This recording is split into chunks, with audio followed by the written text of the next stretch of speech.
We might be getting started here pretty soon. We're just catching up still, guys. But hello, hello. Hope everyone's having a lovely Sunday.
That's pretty funny. That keeps happening to me too.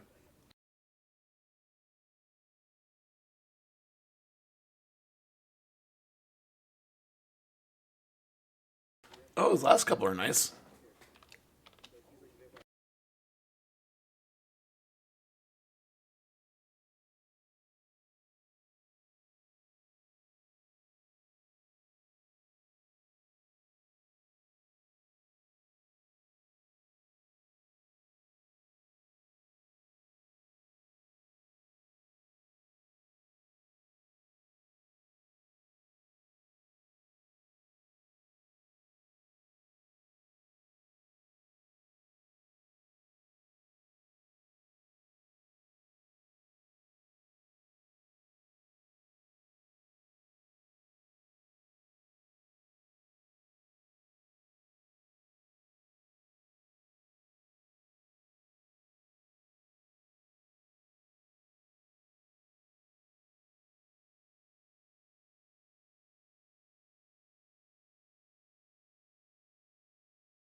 Character sheet, remind yourselves what is it exactly that these characters do, and keep in mind for the next 24-hour period, you and everyone you see, hate, or love is vulnerable to thunder damage because of a chaos surge we had last session. Keep that in mind. We're vulnerable to thunder damage? Yeah, do you remember that at the very middle, towards the back end of the session there, Bella rolled a Chaos Natural 20. Surge, got a natural 20, and the Chaos effect from the Feywild was that every creature within 300 feet, which is this entire giant Oh, fortress, shit. is vulnerable to thunder damage for 24 hours. So, which is not a Yeah. visual effect or anything like that, it's just something that happened. Now, you guys at least know it, the enemies don't, right? Although, in all fairness, not a lot of people have access to thunder damage spells. I don't even know if many of you guys do. Well, except one of you, obviously. Yeah. But, Give a wink to Bryn. Squints at Bryn. Yeah. Well, quick recap of last time. Yes, we continued that fight. We saw that hill giant prince be attacked. We rescued him, and we learned his name is Gondolor, and he is from a place called Gundergrunch, and it's a fortress. It's a hill giant fortress that was built atop of the currently collapsed city of Widabok, the gnomish city that existed below, where currently, we believe, Casimir's old teacher and master, one who kept him captive and taught him all he knows about magic, is heading down there seeking some sort of a powerful arcane artifact, something that contains great power akin to an arcane battery. To get in there, we had to sort of sneak into Gundergrunch. We talked to this hill giant Prince Gondolor and found out that apparently his sister wants him killed to become a queen of something of the sort. You're not exactly sure, but we decided to infiltrate and we rescued the storm-blessed Cyclops, a fellow who really wants his revenge. This guy called Ogun Stormfound.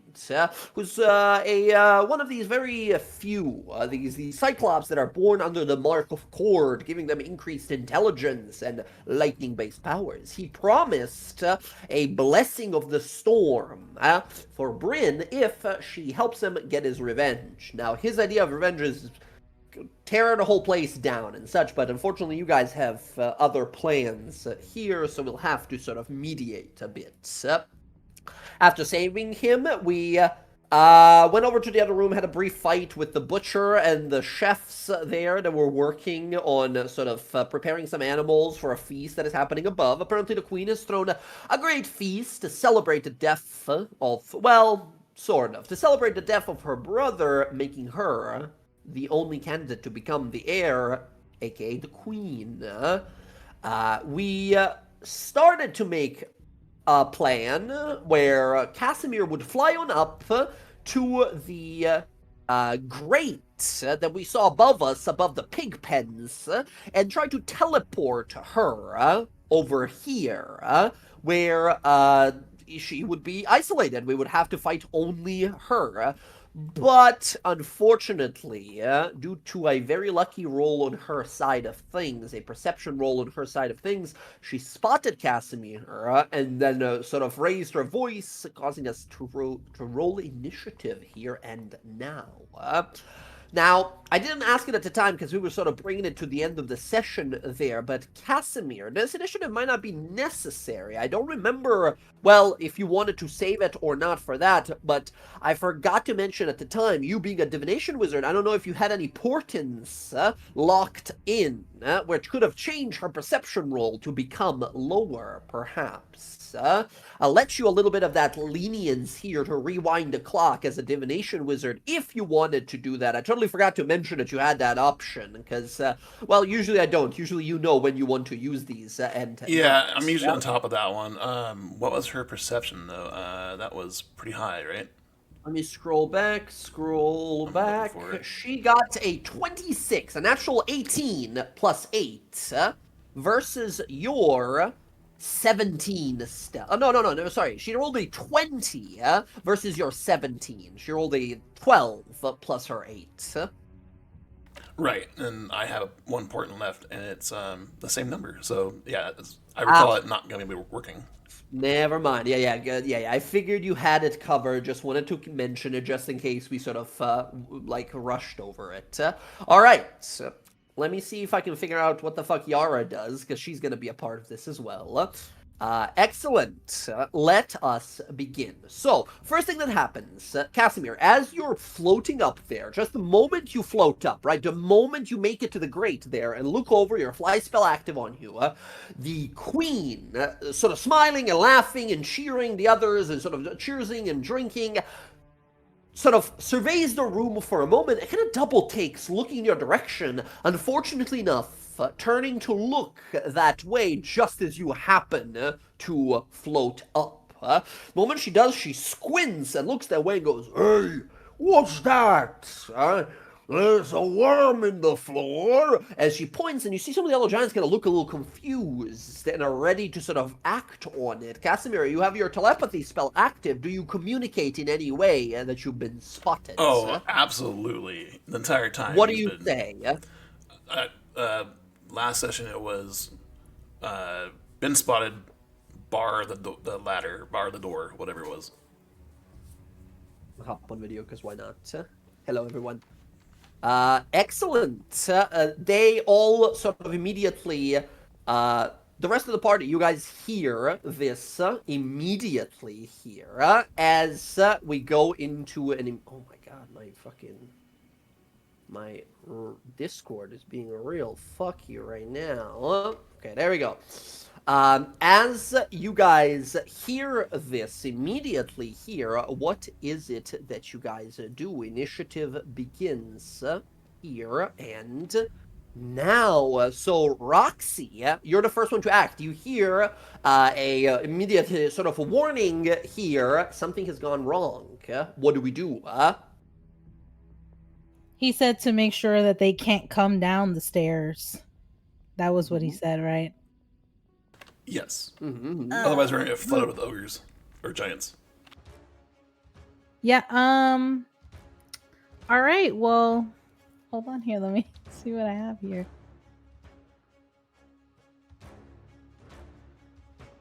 I don't think I have too much of this left.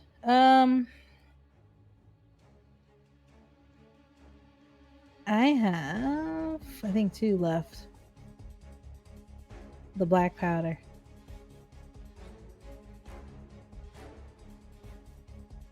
Yeah, I only have 2 left. All right. I don't want to break this because then we can't use it to get up if we need to get up. True.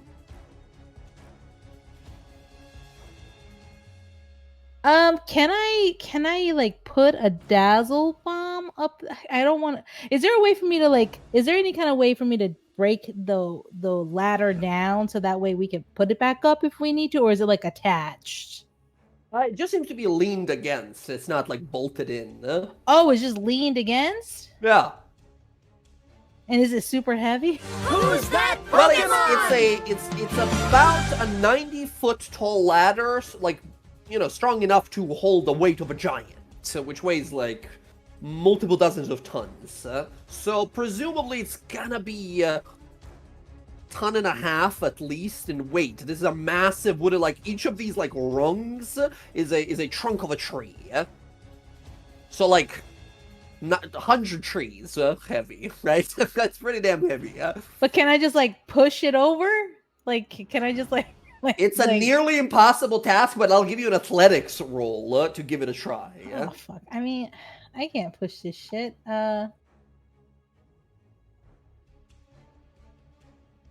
You can try if you want to.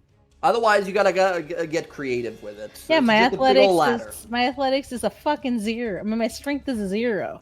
There's only one number you can get that'll impress me here, right? So, if you want to try, this is a nearly impossible task, but doesn't mean it's impossible. If the plan is just roll back your sleeves and fucking shoulder slam into it. Yeah, I won't be able to do that. I mean, I can ask one of the giants to do it, but we don't know how far it is because there's some that are in the kitchen and they're right by this, so they could probably get to the room before the ones in that room. You saw a little bit what's upstairs. You saw that there's a little kitchen area there that's been preparing the food, and there were a few giants there that maybe we'll be able to throw boulders down the hole. Yeah, they would be able to get here before anything else. All right, fuck it. I'm just gonna ask Quip to take the black powder up there to the top. I'm just gonna shoot it. Okay, he'll grab it, carry it on up. What's his movement? Flying, move like 40 or 50, 40. Okay, so he's 80 feet up out of 90. He's 10 feet away from the top. Yeah, I mean, he doesn't have to put it all the way at the top. We just needed to break it off. So okay, he holds it above his head, says, "Do it, mistress, shoot me!" And he's holding the black powder above his head. Just put it on the step. Just put it on the step there. I'm ready. Put it on the He's step. just yelling. Put it on the step and back away. Okay, he puts it on there, and he doesn't have more flying speed, so all he can do to escape it, he just closes his wings and falls down. You have to catch him. Give me a sleight of hand roll. He's falling from 90 feet up. That's the only way he can escape, right? By falling, because falling doesn't take movement. Okay, you snatch him out of the air before he splattens. Mistress, I knew you would catch me. I'm gonna shoot it with the phoenix arrow. Can I? You know what? Because how far is it from the latch? He couldn't get all the way to the top, right? He was 10 feet away. The whole, like, the entrance in itself is like 20 feet across. But it's leaning against the one I might wait for someone to open it and I shoot. There's no latch. There's nothing covering. It's just a hole you go up. Oh, okay. So, but I don't see anyone up there. No, you don't see anyone up there right now. Fuck it. I'm just gonna blast it and then move away from there. You blast it, the arrow ignites as you speak the word of the phoenix. As it ignites, it hits the black powder, it detonates, and the top of the ladder is blown into a million shards, pieces of wood rain down from above, and the rest of the ladder sort of tilts, breaks, and falls inside of the room where you guys are at. It's still tilting towards you guys, but the big Cyclops bodyguard of Ogun Stormfound kind of pushes it off to the side, making it fall off to the side. The ladder to the top is destroyed. There's no more way to go up the ladder. That means they have to jump down. How far is the drop? 90 feet. Good. They'll fucking break their legs or something. If they decide to fall, yeah. Yeah, just get away from the hole just in case they throw like hot soup or something on you. When this happens, in the other room where Casimir is, you see the rest of them like look up as this loud cacophonous boom. Some of them sort of stand up, half drunkenly looking around like, what that was. And the queen looks around. The queen, by the way, I don't know if we got the name before. I don't know if I've copy-pasted it in here. Her name is Gulandur. The queen sort of stands up slowly, says, "We got rats in the basement, boys. Flush them out." And she looks over as she begins to sort of step forward towards Casimir. The rest of them are still not noticing Casimir, but are beginning to sort of stand up and realize, like, something's happening. Get my weapons. As Roxy, that's your arrow activation, bonus action to activate the arrow, exploding it with an attack, the dynamite being sent there by your minion. Anything else? Would you like to move anywhere here? Because you realize these giants might be coming to look for us. Yeah, I moved over here. That was my 40 feet of movement. Gotcha. And I don't have another attack because there's nothing to attack. So, that's it. That's all I have. I already used my bonus action to use the arrow, so I cannot hide. So. True. Okay. Sounds good. There we go. That said, we would go to Yara. Yara's really got nothing to do, you guys. She's a melee hard hitter person, and there's no one even to, like, attack at the moment. So I think she's just going to, like... Huh? Bless us or something. Yeah, not sure. Well, she doesn't know when this fight is gonna start, because this is a giant fortress, right? If she casts some buffing spells now, they might be a little too early. Does she have Bless? She does have Bless, but not prepared today. Oh, gotcha. She doesn't have anything particularly ready to go right now. So I think she's just gonna like wait with you guys for anyone to drop or such, and I think she will just tell you guys to like, if they're gonna drop, get away from the giant hole so they don't fall in your head. As she goes off to the side, says, stay close as her paladin aura can protect you guys. Bella, your turn. Your motion and movement upstairs. Yeah.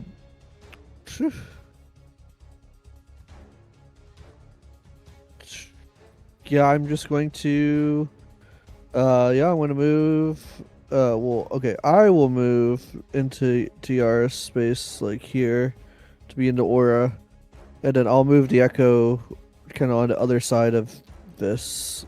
So just do 60 feet. We're good. Yeah, just to kind of flank whatever drops down, and then I guess I'll prepare an action to attack if I see something. Sounds good. All right. Cool. Just waiting it out. Casimir, this is the one. You gotta tell me what you do here. You are up against the grate. Just as you flew up, she immediately looked that way and spotted you. What do you do? Does it look like she's gonna come investigate? Yeah, I mean, she spots something, and then an explosion happens in the kitchen, right? She went to stand up and look like, was that a rat? And then here's an explosion, right, in the basement. As she, you can't see him because he's on a different page. He's not on the same page as you guys. He rolled initiative on a different page. But yeah, he's right now. He's at 20.01. Sorry, 20.1. That's weird. I can't see him. That's why. Yeah, you can't see him because he rolled initiative. He's alone. He's seeing a different map right now. He's not seeing what you guys are seeing. Yeah, I can't see you guys at all. He's on the other. He's upstairs right now. As she sort of looks over and is about to like stand up, go investigate, and an explosion happens. So she's probably gonna go investigate the explosion first, rather than seeing a little person in the basement. So they're gonna investigate the explosion. Well, yes, but she still sees you. Okay. She yelled previous with the others to like, look at that thing. Yeah, that's the problem with action economy. Kaz originally had a rope ready to tie to the grate. He's gonna stick to that plan for a minute. Gotcha. Easy now. Are you proficient in survival? Negative. Okay, in which case, give me a survival roll. Now, quick mention here, because you're not proficient. If you were proficient at it, you've been able to, like, tie it up, no check, no nothing. It'll take you no action. It's an item interaction. But this way, it'll cost you your bonus action to tie the rope. Is that okay? He had prepared the rope to be able to latch on without getting an advantage or all. No, not necessarily, like, advantage is a big grade. You still have to loop it around and do it quickly now that the giants are, like, approaching. Okay. Yeah, that's fine. Okay, 9, you tie it up best you can, but as you pull it to like make sure it's tight, it unravels itself and falls falls in your hand. All right. You're not a nature person, you're not a survival person. You don't know how to tie every knot. What now? The rope plan has failed. It has. What's above me look like? Above you is a 80-foot ceiling. Open hole. You see what are equivalent to rafters, right? These areas above, they're about 30 feet above the ground, so they're like above the heads of the giants, little like rafters that go around the entire building. You see a somewhat domed roof up top. And above, is there a spot where like Casimir could stand and still see the grate? Wait, say again? Above the grate, is there like a beam or somewhere he can stand and still see it? Oh, up above? There's no beams. There's no like rafters and such. It's just sort of like a big domed roof. Okay. Yeah, that's not gonna work. She's going. But there are the rafters above everyone, right? These things you see. I don't know if you can see them, but these. Yeah, they're not above the hole on that, right? They're not above the hole. Exactly. No, they're just going around. Casimir's gonna fly back down. It didn't work. Okay, you fly 60 feet down. But he's gonna. Gotcha. If she's gonna go investigate the explosion in the door, at that point he will head his way towards the door. Gotcha. So you will fly on back down and fly towards the door immediately here. I'm gonna put you down here and put you back on the other map with everyone as you descend. So 60 feet to fly, action to dash with flying speed. Yeah, but he needs to be on the ground. Let's see, needs to be on the ground. What do you mean? I need to get Casimir on the ground, but still have sight of the door that she's gonna look through. Gotcha. So that's where you are above right now. I'm gonna put you just so you can see. That's where you are, right? So you are 90 feet above the ground right there. So move yourself in any way. You can diagonally move, right? Doesn't take any extra movement and such. You have overall 120 feet of movement with your fly spell using a dash action. So if you want to, you can totally do like that-ish. You're gonna be close to it, but you're not gonna be under it. But you can like see up it, but you're not gonna be directly under it. Yeah, he just needs to see. That's all. All right, you guys see Casimir fly on into the room. Any reactions or any conversation going on here, or just realizing like, whoa, shit, plan didn't work? He'll telepathically say that she left. She's checking out whatever just happened down here. But give me a minute. I can probably get her down here. Okay. Casimir, we go to a bunch of noises upstairs. You guys hear a lot of movement. There's people like running around, moving around. You guys can't really see any of this, but there's a ton of movement going on at the moment.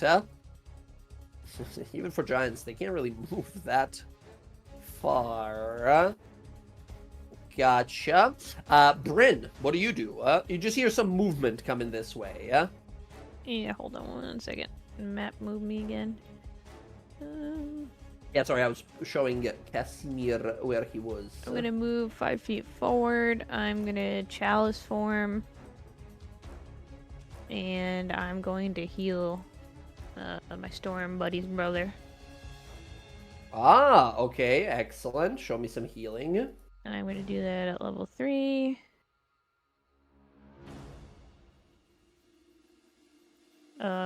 Yeah, let me know how much how well that looks when it heals them. Bam, there we go. That is what level spell is this? 3rd. 3rd. Oh my god, that's pretty nice healing. 34 points of healing. To the bodyguard. Excellent. He's gonna be our hard hitter, right? You guys do a lot of damage, but he's a giant. He's a berserker giant. And then I'm gonna toss that 6 to Bella. Big Guy's almost full. He's not full yet. He's got nearly 200 hit points. He's a big giant. I'm gonna toss that 6 to Bella from the chalice. As you unleash a bit of like lightning through his body, he sort of looks kind of empowered and strengthened, and kind of looks to you and says, "Thanks, tiny clouds." And he picks up a dead cow and is sort of tossing it up and down, ready to like throw it at anyone who's gonna come from upstairs. Excellent. Right. And then that was 5, so I'm gonna move 25 into the aura. You hear some noises there immediately, Bryn, as you see some shadows about to like emerge, some heads about to look down. Oh. I'm looking for that chalice icon. Where the heck? Oh, here it is. Okay, there you go. Yeah, I'm all set. Look for that. Okay. The queen, you just hear some yelling from upstairs. You hear a lot of commotion from upstairs going on. And there is a spell that she's going to cast. Yup, she's going to cast the spell. Who's that Pokemon? Okay, I just gotta make a roll here. Okay, who goes next? Jen, call it high or low? Hi. High is good. That's not how you roll. I cheated. Hold on. High is good. All right. You guys hear a whoosh sound, a rippling of a portal opening, and then someone stomps, and you hear a splash of water. As you guys see, with some strange, like, earth teleportation magic. I don't know if you guys can see this guy. It's light enough over here. yeah, if you guys look to your right, that chamber you came from, you see falling into the water there as pillars of earth make this sort of kind of like a gateway, and a portal opens through it, and one of these giants sort of steps through it and falls into the water, slips and lands there, and he's sort of looking around confused to see where you all are, as it seems that the queen herself, or what seemed to have been some sort of an earth shaman standing next to her, has some traversal abilities. And one of the giants has arrived into the basement, although very far from you guys right now. Okay, Ogun Stormfound looks over and sees this guy, and immediately sort of grits his teeth and looks to you all and says, "Enemies have come to us from below as well. Do you wish for me and my friend here to remain and guard this point, or protect us from the way we came? Where there's one, there will be more." So it looks to you guys and asks basically, what do you guys want him to do? Do you want him to guard point over here, stopping any giants that are going to be teleported in, or wait here with you guys for whoever decides to fall down? Do you have the wall, Casimir? Could you potentially put a wall up there? It's not going to stop them. If you damage, maybe. I don't know. Just thinking aloud. Because we are going to be pinched if we... Perhaps we would have one of our friends here go deal with the threat over there, and the other one stays for when the people open the door. Perhaps. Oh, we need the Stormbliss guy because he needs his thing from the Wand. queen. I took it already. I gave it to him already. I stole it. Oh, you did? I totally forgot about that. Oh, back. He has it now. Yeah, I stole it. I went up there, stole it. No problem. She doesn't even know it's gone. So, if that's the case, would you guys want him to send his bodyguard to guard the thing and him stay here? Or do you want him to fight the giants from that room while the bodyguard stays here with you guys for whoever falls down? Let him have a ball because he wants to fucking kill them. So just let him. Go fight the guys in the hallway? Yeah, I guess let's just both of them can go, I guess. We can handle this, right? Okay, gotcha. So the big guy is going to use a dash action for a total of 100 of feet, right? He boom, boom, boom, sprints over. Ogun is not going to do all of that. He's going to move his 50 and grabbing that sort of lightning shard that you stole back, Roxy. He looks at it and he closes his one eye. You watch as electric sort of currents and waves begin to sort of appear around him. He opens his one eye and it's purely sort of light-based, sort of white electric right now. And he says, "Let's begin how we should, with vengeance." And as he does, he sort of digs his fingers into the crystal, and as it does, the crystal cracks. His eye begins to glow brightly. He levitates some like foot off the ground as he summons this absolutely insane spell. So you guys hear something upstairs. There's a massive impact of some sort upstairs. I gotta roll something real fast. Keep it like this. 2 18s. Okay, bam, bam, plus... okay, and she succeeds. Okay, so the guy that you freed casts a 9th level spell instantly. He's pissed off. He casts Storm of Vengeance. In a mile radius, acid begins to fall from the sky as a bunch of people, like giants outside of this castle, like, what the hell is going on? As everyone is freaking out, you guys hear this horrible storm conjure above. The moment this Storm of Vengeance is summoned here, Bryn, you feel your, like, abilities amplify, aka, should you choose to use your call lightning spell, it'll count as if stormy weather right now. As a bunch of like lightning begins to slam on the ceiling above, you see, you hear, actually you don't see anything, but a bunch of giants upstairs are getting like blasted by lightning as the roof of the building is destroyed by this 9th level spell, as he's gonna take a few rounds basically to do all of these effects. Storm of Vengeance is a 6-round spell, and each round gets more and more terrible. First one happens is a thunderous boom happens and everyone takes damage and a bunch of people are deafened. In a mile radius, people are deaf. It's only 2d6 damage, so a lot of the giants are going to be fine. It's just, you know, they're very tough. But then, like, acid rain, and then 6 bolts of lightning come down, and then a meteor comes from the sky, and it's like a lot of bad stuff. Like there's a cataclysm happening outside as he's casting this spell, and he's going to be dealing with a lot of these giants, damaging them, sort of softening them up for us, casting his big spell here. He is just sort of floating there, doing his big spell, channeling at the moment, as he looks to the bodyguard, says, Zog, keep them away from me. And the big bodyguard is going to nod and go into the hallway there. That's them. Roxy, we go back to you. You guys are downstairs. These guys have not had a turn. You go before them. They've not had a turn yet to arrive. They're down here, though, right? Yeah, I don't know if you can see a guy. You might be able to if you move to the south. Well, actually, I don't know. You'll see him from. I can see him. Like, yeah, you can see him, but she's like further up above that passageway, so she can't see him at the moment. He's over there in the other room, but you can't see him because of this here.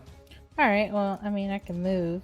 I can. If you go like here-ish, or like here, if someone like there-ish, you might be able to see him. Okay. You can see from there? Oh, yeah. It's because of the wall. You're right.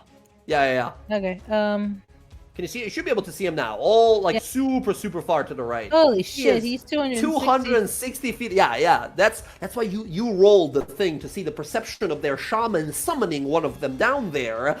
She missed and summoned them way too far. That was your good luck roll. Yeah, not good luck for me because I can't shoot it. You can at disadvantage. However, keep in mind, as a Gloomstalker, you're invisible right now to them. So you have advantage, but because of the long range, you have disadvantage. So you won't get sneak attack. Yeah. Because he doesn't have like an enemy next to them. You just shoot him with a little arrow. Well,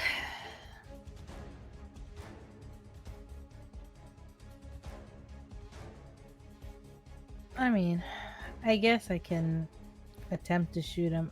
There's no one else. There's no one else through the wall yet, right? Like through the hole? Not right now. They're not at the hole. Like none of them are like within 10, 20 feet of the hole where you can see them. Huh? They're probably going to be next round if you want to ready an attack instead. Huh? Well, I'm going to use Zephyr Strike.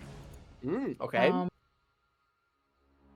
Gives me an extra, what is it, 30 feet if I use it? If you fire it off right away, it'll give you advantage and 30-foot move.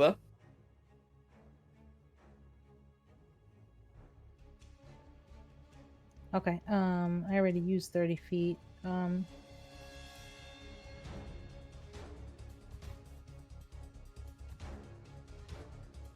Your lightning from above, all kinds of like bad weather stuff happening. There's strong wind ripping pieces of walls off of the fortress. Alright, I guess. Fuck, I really don't want to use this. I mean, I'm just probably not gonna. I mean, I can use Zephyr Strike and then just. Yeah, I might just use Zephyr Strike in this way. Zephyr Strike. Yeah. Alright, I'll cast it as a bonus action, and if there's anyone that comes through here, I'll use one of my attacks to hit it. Gotcha. Would you like to wait for them to, like... Well, actually, no, they won't be far away, and you'll just have advantage because of Zephyr Strike, so yeah. Yeah, I mean, if they poke their head through the hole here, because I don't know who's got me, but... Yeah. Okay, gotcha. Understood. I have a question. Do yeah. you think... There was a lot of them up there, right? You counted 8 or 9, 10 at most, plus the queen. Okay, so what I'm gonna do is, I was over here. I'm going to remove that Zephyr Strike. I'm gonna come here. I'm gonna drop some marbles down. I have some ball bearings. I'm gonna put it right here in this hole. And then I'm use the rest of my bonus action. Okay, while this is a clever idea, you have to realize you're throwing marbles and these are giants, right? Yeah, I mean, I'm hoping that one of them will slip and then Bella can fuck them up prone. That's my goal. Gotcha. Flip on the banana peel.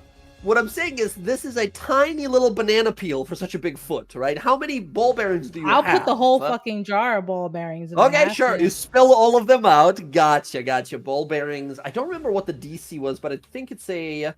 Like a dex save for Yeah, someone? like I mean, they can't be that dexterous. DC 10 dex save. If they're moving like or 10 become feet, prone, they must be really fucking slow. Yeah. They're big, but they're very clumsy, yeah? Yeah, and then I use 45 feet, and I bonus action dash, so then I have like another. Here we are, right here. Gotcha. That's it. Yara is just going to also, like, follow your example here. Ready an Eldritch Blast if someone, like, pops up and she can shoot them. That's it for now. Bella, what about you? No one came through this time, but you're pretty sure some of them are going to start either jumping or trying to figure out a way to get down here, Is there anything I can do? So, is there, like... Is it... Jay, is it night or day? Currently, it's daytime, I believe so, right? Yeah, you guys had a choice of going during daytime or nighttime. You guys chose daytime, I believe. Man, I'm never going to be able to cast a spell. I'll have to, like, work on that or something. Maybe. You have the darkness spell in it, ready to go. Yeah, I know, but darkness, you can't see in darkness. It'd be great if I could see through it, but... yeah, I can't really do anything. I got nothing. I just will keep holding my action. I guess. Yep. That's all. Gotcha. And the action held is attack. Or attack like through your echo if they're too far. Exactly. Yeah, that's the plan. Whoever's. Gotcha. Attack. Understood. Understood. Yeah, simple enough here. Bryn, your turn. All right. Sorry. Cass Sorry. disappeared. Yeah. Cass disappeared. You did disappear. What the hell? Hold on. Is it because it's a different map? If I go over here, are you gonna reappear? No, you will not. Do you remember what your initiative was? 20.1. I don't know why it disappeared, but I'll add you back in. Also, Jen, can you be able to do the measuring tool just once? For me, it's like stuck, the big line that you drew before. It's just stuck? do the... Yeah, for me. Sometimes that happens when it's any fucking buggy like that. Add turn. There we go. Casimir added. Casimir, what were you at? Do you remember? 20.1. Same as Bella. Oh, both of you at the same time. Gotcha. So, Casimir, your turn then.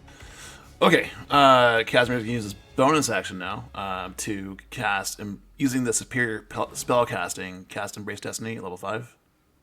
Gotcha. So, where's the dice roller? All right. Give it a roll. GM only.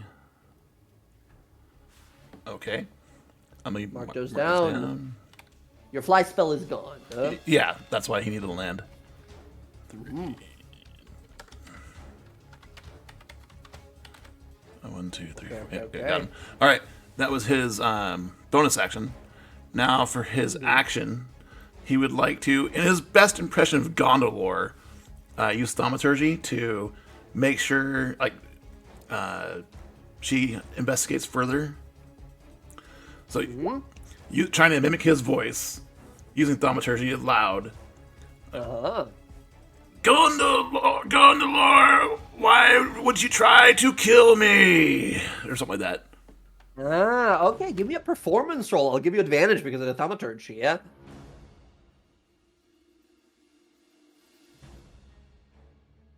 Ooh, 19. As you roar out best you can in the voice of Prince Gondolor, you hear some of the giants look sort of confused. Well, you hear them sort of like, oh, what happened? Queen? What'd he say? Gondolor, we thought, died. What happened, Queen? And they're all starting to sort of look confused as she's sort of roaring angrily as well.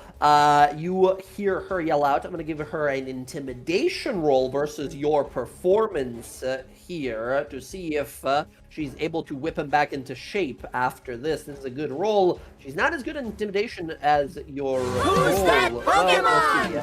She got a +4 to intimidation. She gets an 18 and fails. She yells out, "Dumbasses, get to work! We have rats! Kill them first!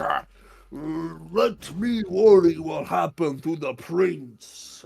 Besides, I am queen now. And you hear the rest of them just sort of kind of confused, like, kind of confused, half-heartedly, like not fully trusting or kind of confused about what's going on. It seems that a lot of them here like the prince a lot more, and are sort of kind of here forced to serve this new queen, only one remaining of that noble family, if you will. That was Casimir's feeling, yeah. Sorry. Yeah, Casimir, unless persuaded otherwise, all of these giants their hearts are not fully in it. All of their attacks are going to be disadvantaged until the queen manages to get them back into that sort of zealous stage, back into that rampage. Excellent. Yeah, his point was to try to get her to look out the door. The door? What door? The hole. The Oh, the hole. door. Gotcha. Understood. That will be the case, very much so.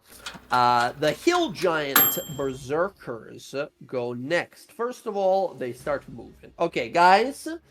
Yeah. It's about to rain giants. So what happens? You guys hear a noise, at which point, like, you see a head of a giant pop his head down, and like look down to spot you guys. Yara will unleash her spell, and you yourself, Roxy, can fire your arrow as this first giant steps up.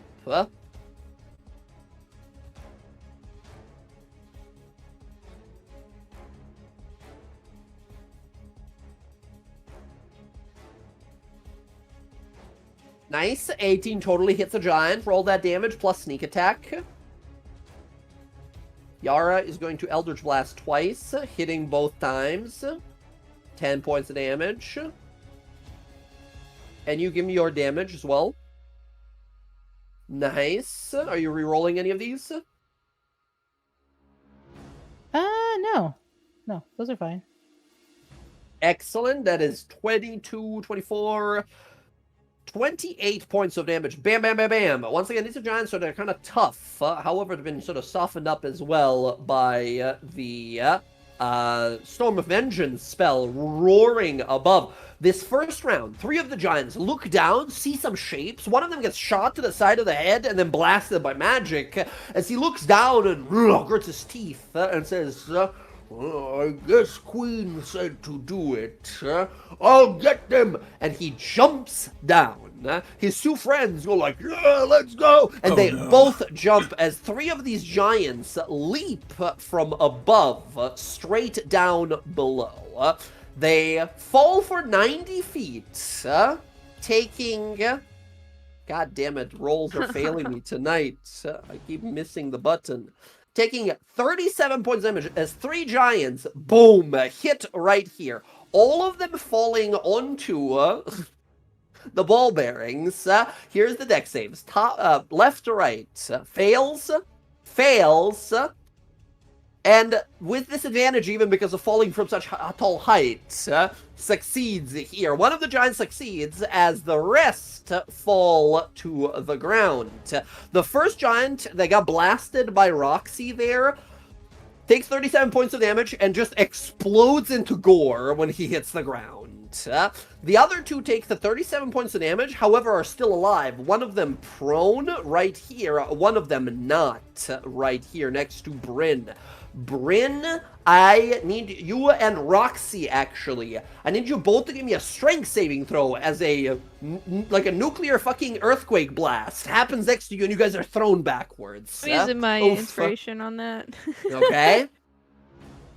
14's better. You said strength saving? Strength saving throw. This is a giant earthquake shock that hits the ground. Okay. Bryn also gets to aura, I believe, right? Bryn, you do get the aura bonus here of plus what is the aura? 5. 5? Okay. Yeah. Okay. Roxy, you are thrown 30 feet away, which you can't go. You go to the wall. You hit your head back on the wall and slide down the side of the wall. You land there prone, Roxy. They can't even see you, by the way, because of your That's fine. I mean, I didn't want to be close to them anyway. Yeah, you just boom, fly back and land prone right there. Bryn, you manage to sort of wade through the shockwave and are left standing. Yeah, that's the 2 giants that fall down as they stand up. One of them, at least. The other guy doesn't have enough movement to stand up, so he has to spend the whole round prone. Bella, you're right there, readied with an action. Do I he's 10 feet. I'm not 5 feet away. Can I move into melee with him, or should I do the other You weapon? cannot, or unfortunately, but you can totally. Your echo is not limited to the one weapon you're holding. It can totally switch to the polearm. Okay, I'll switch to the pole arm, I guess. Gotcha. Attack with advantage because he's prone.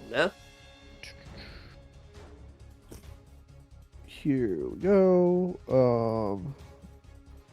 18. 18 hits. That is going to be 12 points of damage to the prone guy. Yeah. Very good. All right. There we go. Nicely done. One quick sort of jab as he falls down there. There we go. That was most of them just sort of moving. The rest of them are dashing and are probably going to be falling in next round after this one. Bryn, the one that gets up, looks around like, Oh, my head, my knees, everything hurt. Queen said smash you. and he kind of swings his bat wildly there at you, Bryn, because he's discouraged by Casimir's sort of pretending to be the prince there. He makes one great club attack against you with disadvantage, Bryn. Bryn, here's the attack. That's a natural one for you, Bryn. Just sort of slowly swings and it goes easily over your head. You see that his heart is not into it. He just sort of swings slowly. All right. Very good. The guy who was super far away takes a double dash as well, and he is a little too much over there. We got a guy flanking us now, coming on the side there. All right. There we go. That's the Hill Giant Berserkers and all moving. Now we go to Bryn. I'm gonna drop this at level. We'll do level 4. And we're gonna channel Divinity right on these two guys. Ooh, Shatter. They are vulnerable to thunder damage. Yep, and that is max damage too because I'm channeling Divinity. Oh, what level did you say? 4th. 4th. So what is that? 4 times 8, 32? It would be. Where is it? 32. I think so. 3d8 plus 2d8. Wait, is it 3d8? Oh yeah, the first one is 3d8. I forget. Yeah, so it's so it should be 5d8 total. It'd be 40 points of damage, doubled to 80. Let's see if they fail these saves. If they fail these saves, any of them, they are blown to smithereens. If they make it, they survive, even with the double damage here. Here's the saves. First one succeeds with a 21. Second one, 17, just fails. The guy who landed on his back looks up as this ball of thunder appears and then detonates violently outwards. His body is blown into many pieces all over this room.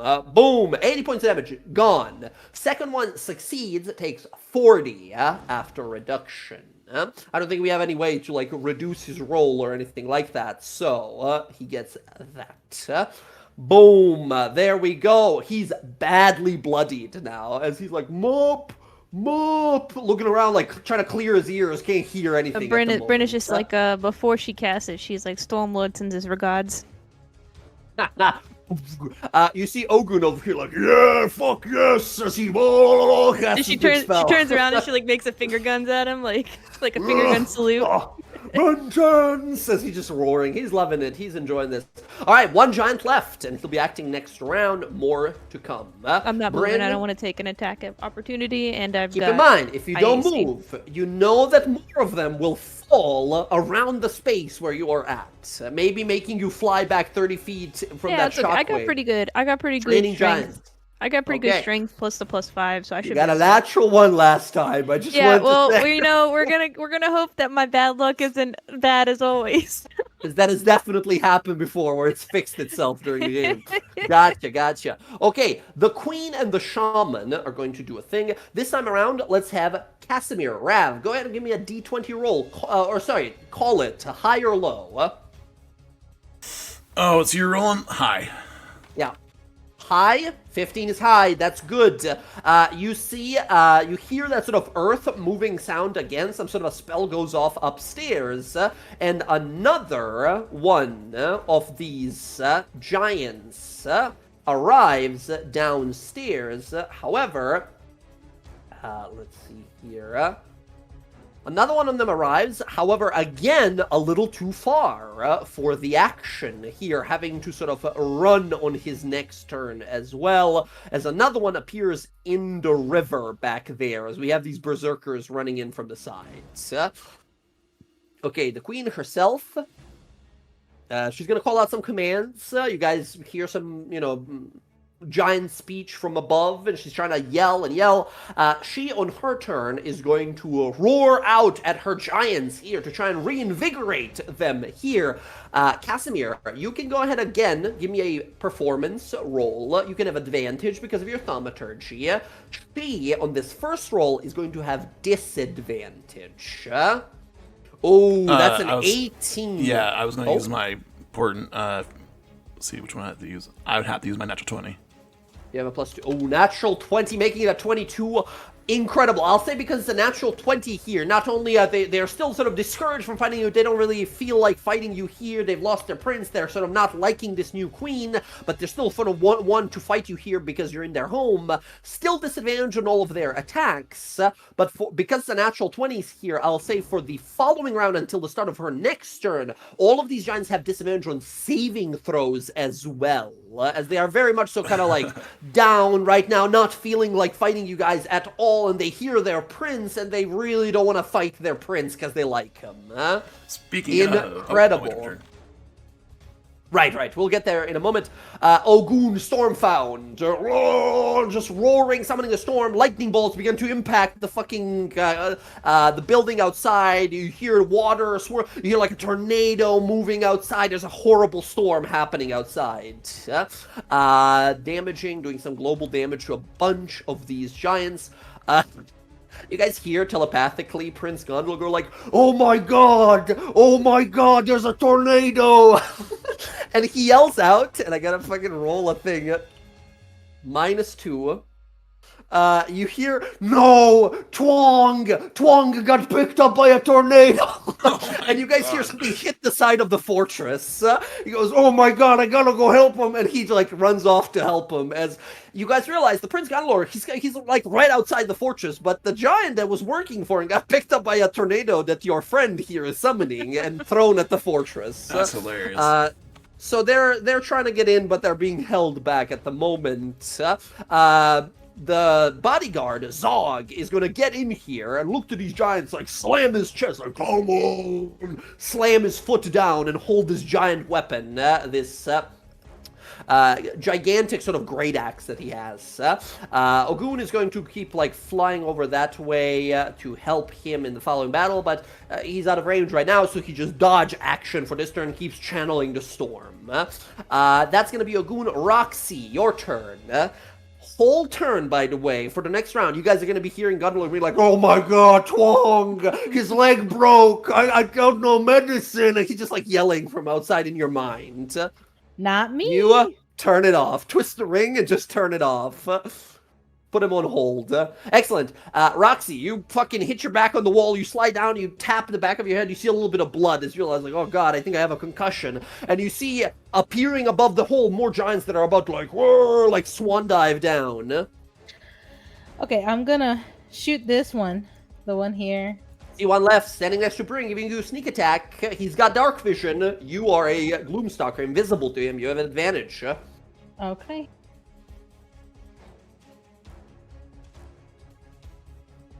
But yeah, no, that hits. He's wearing pants as armor.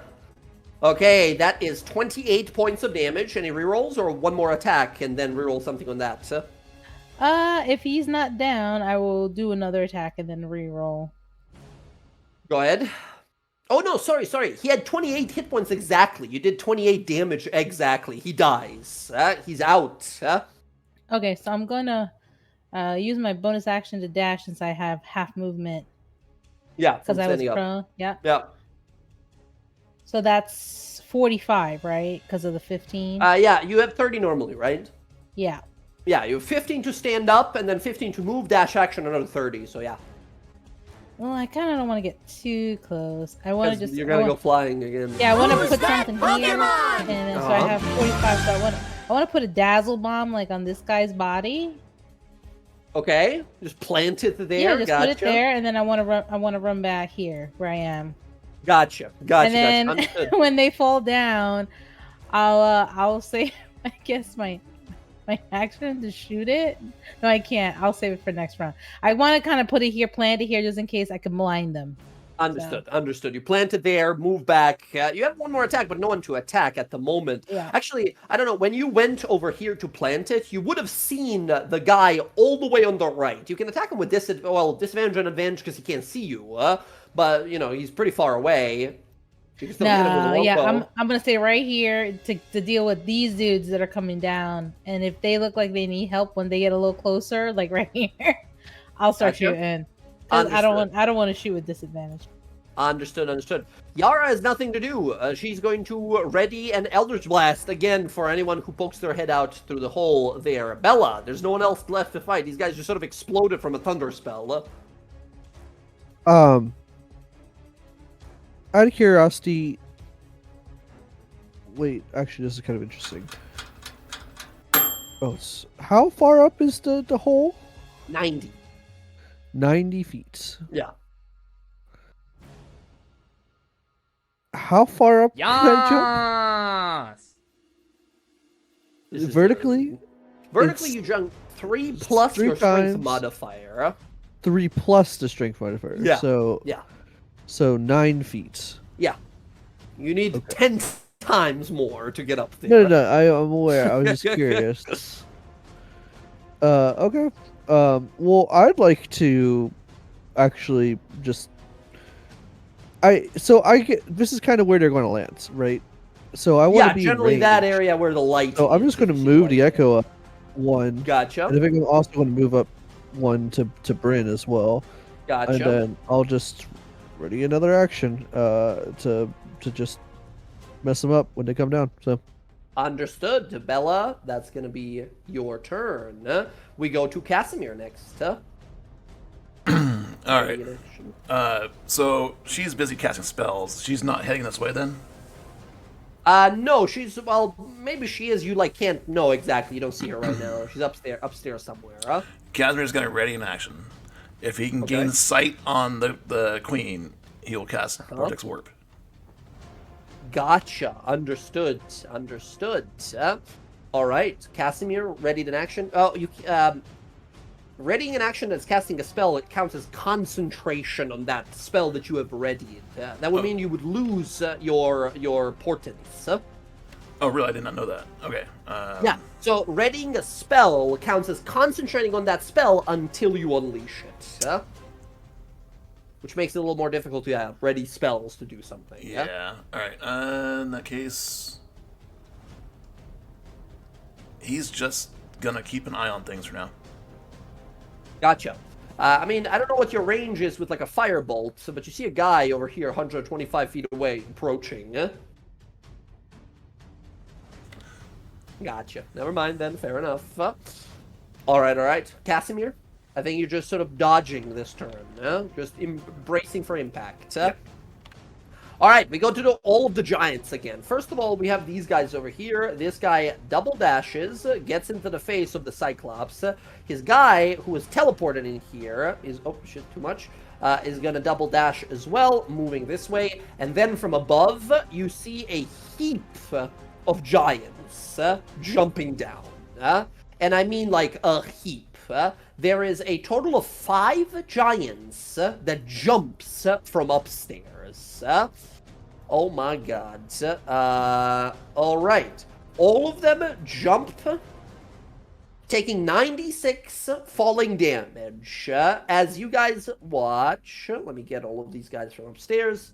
Bam! Giants fall from the sky, like so. Okay. I need Bella and I need Bryn to give me a strength saving throw as the ground detonates around the area that all these giants fall from above. Taking 25 damage each. Nice. I rolled for both my Echo and myself. So Echo doesn't need to roll. Echo is just a ghost thing. It doesn't actually need strength saves and such. Okay. It makes saves that would damage it or destroy it. This is not a damaging thing. This is just the ground shaking and it flying away. Yeah. That is good enough. With the +5 bonus of Yara's especially, that is good enough. Let me see here. These guys all take 25 points of damage as they land. As they all land, I need them all to roll quick dex saves to see if they fall prone from the ball bearings. Although this one down here and this one up here are too far from the impact to be affected. So this guy's like right here. Here's the dex saves with disadvantage, all of them, because of the speech. Again, Casimir using the natural 20 there. 4 for the strong guy, for the berserker. And then 1 fails. Oh, actually, no, it's a DC 10, I believe, right? For the ball bearings. So 11 is actually good enough. 9, not so much. So let's see. Bam, this guy falls prone, and this guy falls prone as these giants land down here. All right, Bryn. Before we go to your turn, actually, some of them, let me see. No, this guy needs half movement to get up. Okay, so the big guy, the berserker here in the middle, still has movement enough to get up, but not enough to get into melee. Can I, before he gets up, could I use my prepared action to attack him? Oh, yes, absolutely you can. Sorry, yeah? So just with advantage, because he's obviously the biggest threat. 27. Woo, that hits for 16 points of damage. Bam, there we go. Yara is going to again do her Eldritch Blast while they're falling down. 13 hits a hill giant. So that is 9 points of damage from Yara. We'll say same to the big guy, yeah? Okay, bam. He stands up for his movement here. The other one succeeded. The 2 other were not in it, so they just sort of land on their feet with a heavy impact, almost breaking their legs. The big guy stands up, grabs a piece of the ground, rips it up into a rock, and he's going to throw this massive boulder at someone here.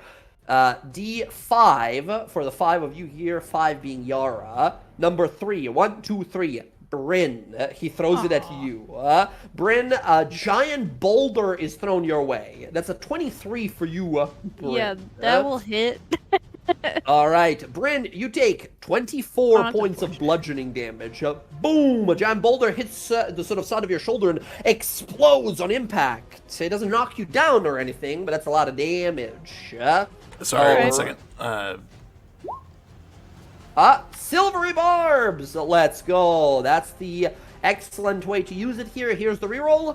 13 instead. So, Casimir, this plays out in your mind. You see the boulder hit Bryn, and she sort of winces and holds kind of her dislocated shoulder. You sort of rewind it and redo it, where Bryn just sort of punches it with her lightning hand, destroying it into shards.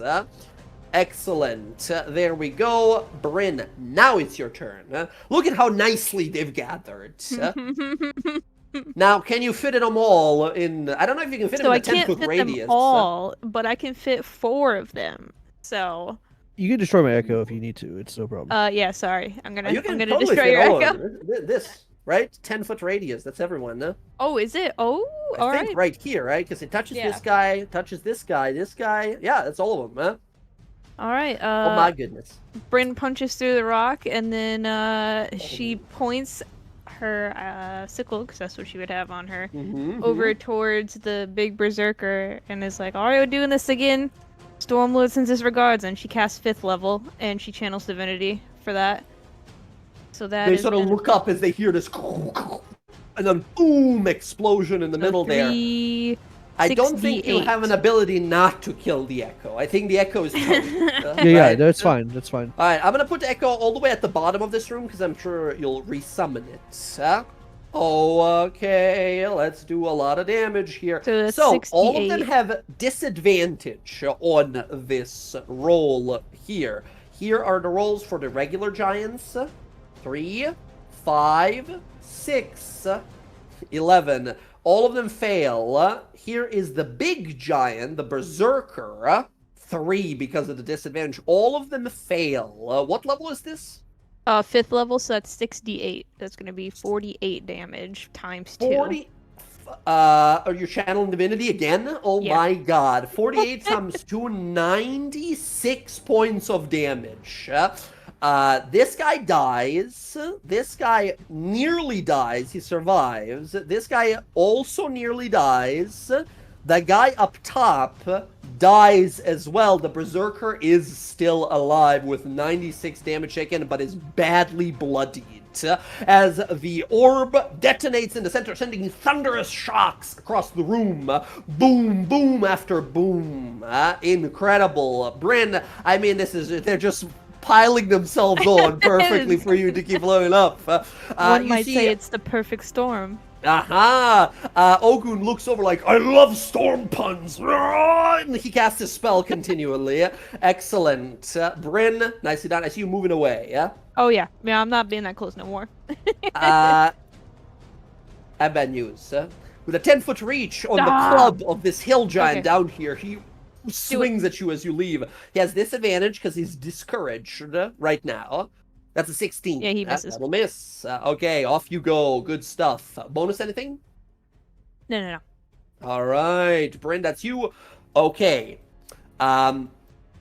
Casimir. No, actually, we did Casimir. So, Bryn, this time, Emily, high or low? Hello. Oh, Oh, man. barely high, just in the edge, but that is high.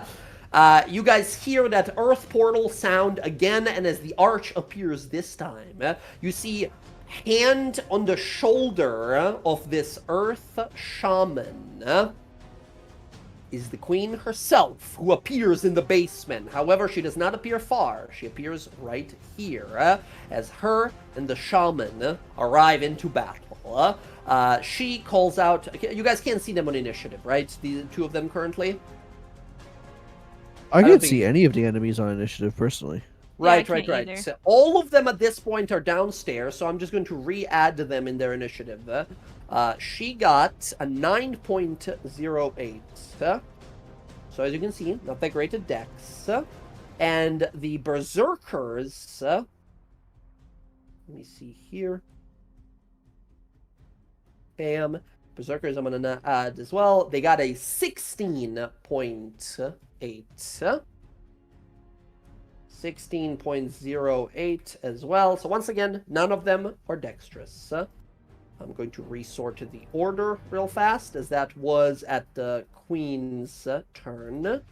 And the two of them arrive. When she arrives, she, because the other lady's teleporting her, she's going to move 50 feet over here. She grabs one of the pigs as she's moving and bites its head off as she sort of continues to roam forward.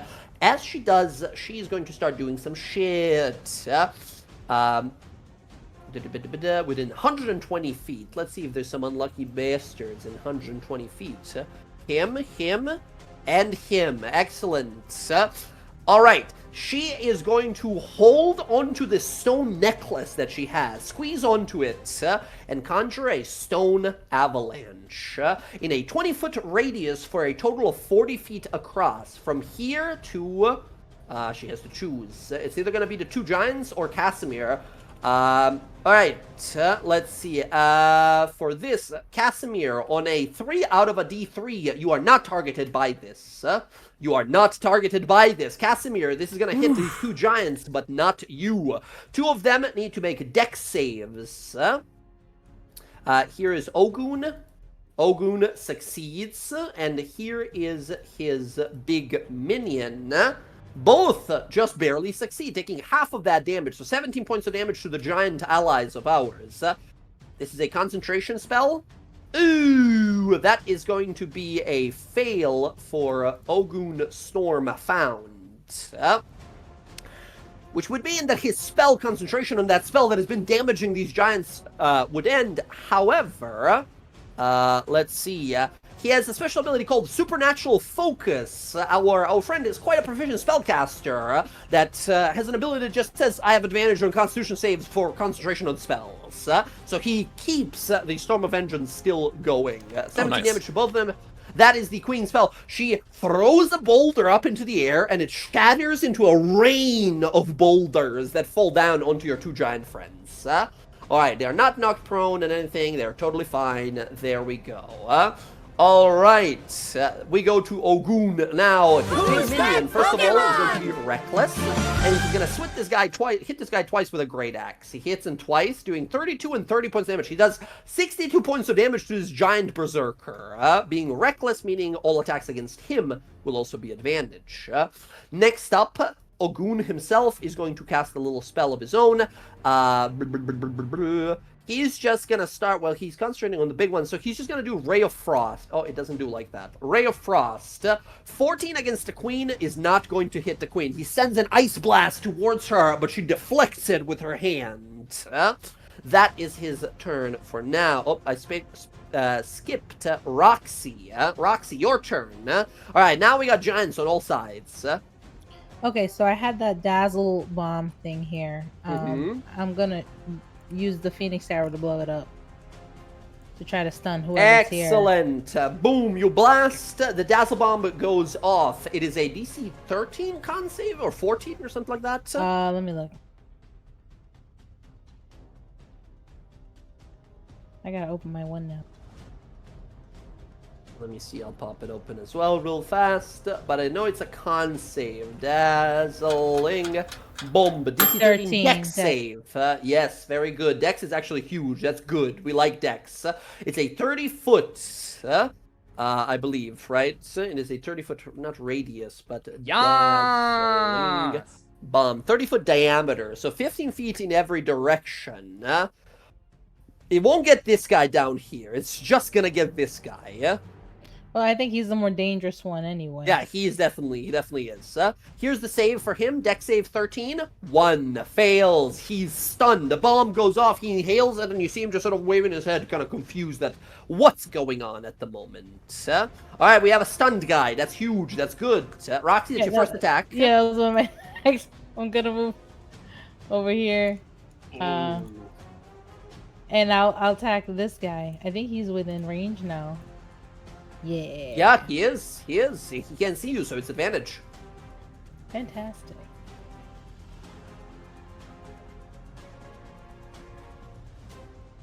Hit. Roll that damage. Add that sneak attack.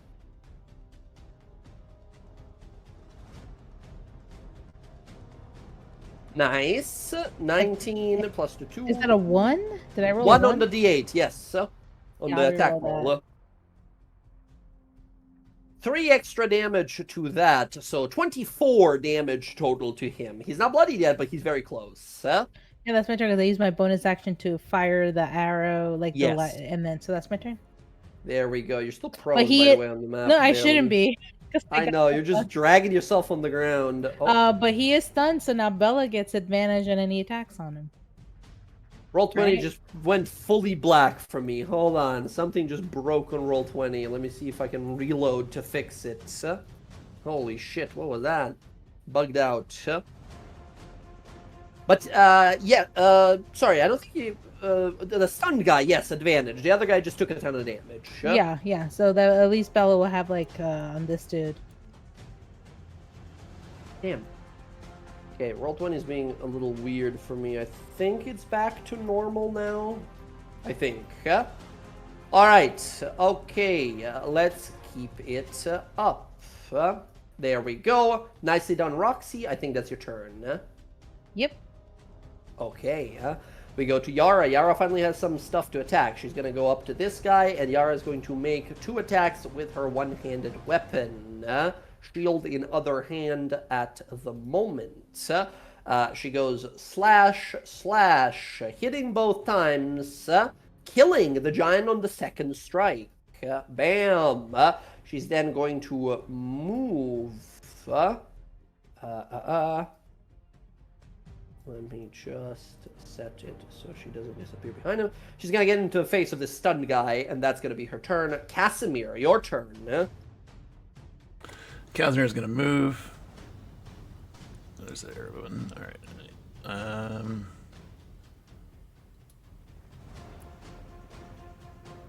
Let's see. Move there, and then... how far away is she from here? Yeah. He's gonna dash. Okay. He's gonna move up to here. Gotcha. And then he dashed. Yeah, so that's his turn. I think so, yeah. Okay, Casimir moving into it there. She barely notices you. She sees the Cyclops that are trying to escape. She doesn't even know who you guys are. Bella, it is your turn. Bunch of giants. One of them stunned. Most of them dead. Okay, yep. I'd like to move here. And yeah, I'm going to attack the guy who's stunned. With here we go. 28 to hit. That hits, nearly kills him. Okay. Second attack then against this guy. Try to kill him. If think he you get hits 16 damage, or yeah, 29 actually, that's a kill. The Berserker goes down. You slash at the side of his leg as he's sort of confused and dazed. He falls down, and as he turns his head, you just sort of impale him with the blades. Awesome, awesome. Bonus action, I'm going to summon the Echo. Echo comes back, okay. 15 feet away, so I need one space this way, and then I'm going to You don't hear any more sounds from above. It seems that the rest of the giants are now on the other side. Exactly. So I wanted to start moving the Echo towards the... So I wanted to get it 60 feet away from me, so one more square. There we go. And that is my turn. That's going to be you, Bella. We now go to the Berserkers. Okay, they are going to do everything they can to get into this room. First of all, the Berserker over here goes to attack, but the Queen calls out to him. Sorry? Did Casimir go? Yeah, he did. He dashed. Oh, okay. I'm Dashed sorry. up there. I didn't hear his turn. I was like confused looking at the order. No worries, no worries. My apologies. The Heel Giant Berserker is going to try and shove the Cyclops out of the way here. Here is a opposed athletics roll from the two of them. This is the Hill Giant. Hill Giant gets a 10, which is huge, which is bad. The Cyclops gets a 25. He's going to try one more time. This is the Cyclops with a 23, and then the oh, they can't push him. The Cyclops is holding them back at the moment, and both of them are stuck behind him here at the moment. This guy in the back, however, is going to pick up a boulder and throw it at the Cyclops. The Cyclops was reckless, so unfortunately that means that it is at advantage. Here is a boulder throw against your Cyclops friend. That's a 26, doing 22 points of bludgeoning damage to the Cyclops who's blocking the way. He's not bloodied, but he's quickly getting close to it. Bryn, your turn. He's kind of blocking the way now. I can't really do much with him in the way. I could do a lot of things, not with him in the way. Alright. He does the Drax thing from Avengers, like, do it! I can take it! That's he's like holding, like, you can't take it! Yeah, Alright, she's gonna throw a, healing word towards him.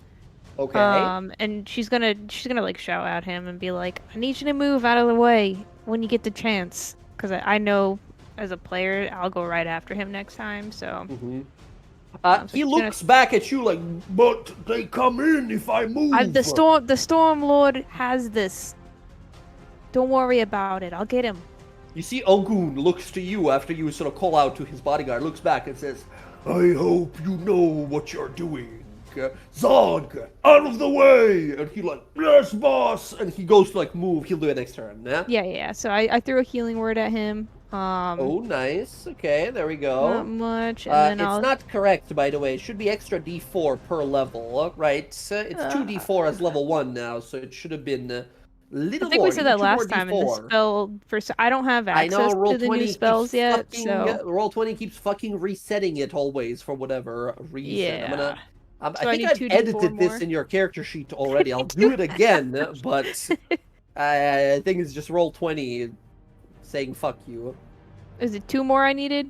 2 more. It's D4 per level, right? Oh, so it's 2, so 1 more. So okay, that should be fully good. direct for me right now. Hold on. So it should be, that would be 11 or 10, 14, 18 points of healing.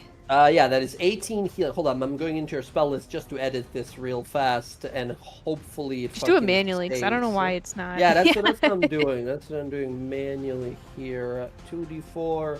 Wait, it's doing damage. Why is healing word doing damage? What the fuck? Add ability, and it's 2d4 per upcast.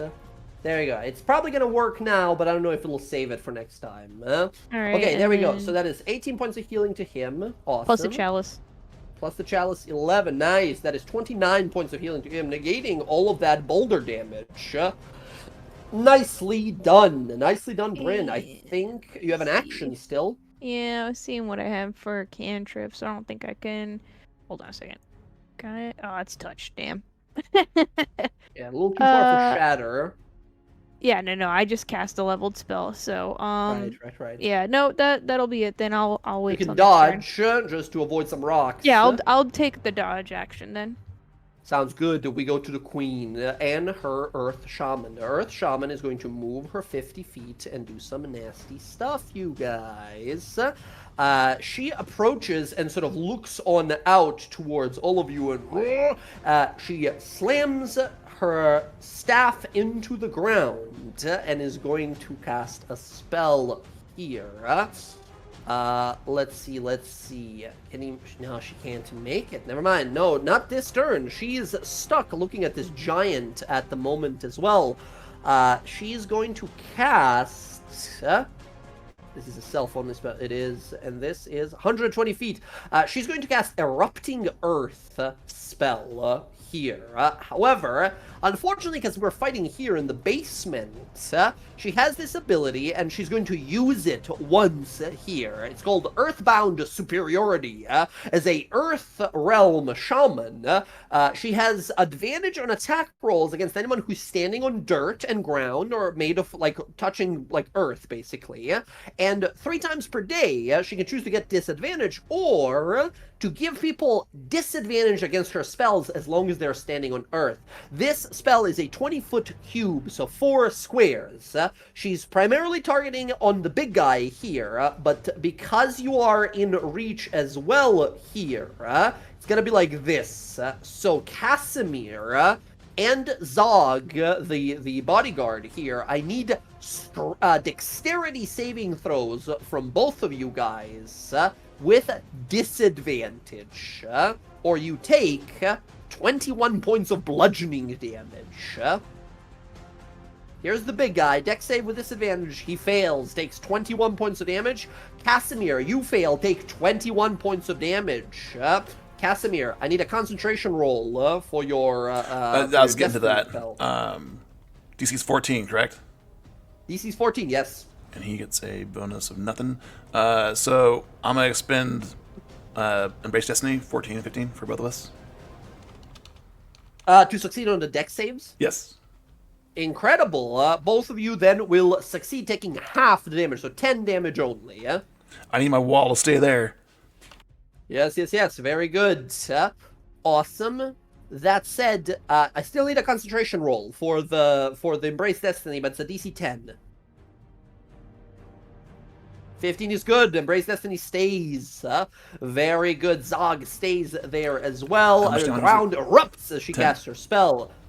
Then the queen goes next. The queen is also going to do some magic of her own. She's yelling. She's not going to approach any further. She's just yelling at the 2 berserkers. They're like, Get through the Cyclops already, idiots! Where is my brother? How is he not dead? just sort of looking around. She's going to cast a spell of her own. Casimir, you problematic little guy, she's gonna cast a spell on you. She sees you and you're far enough. Casimir, she casts Vortex Warp on you. I need you to make a Constitution saving throw. Oh boy. DC 16. I'm 5 feet away from counterspell. Okay, alright. Constitution. Hey! Let's go! She tries to pull you over and put you in between the berserkers where they can sort of stomp you to death, but you resist the planar pull. Very nicely done.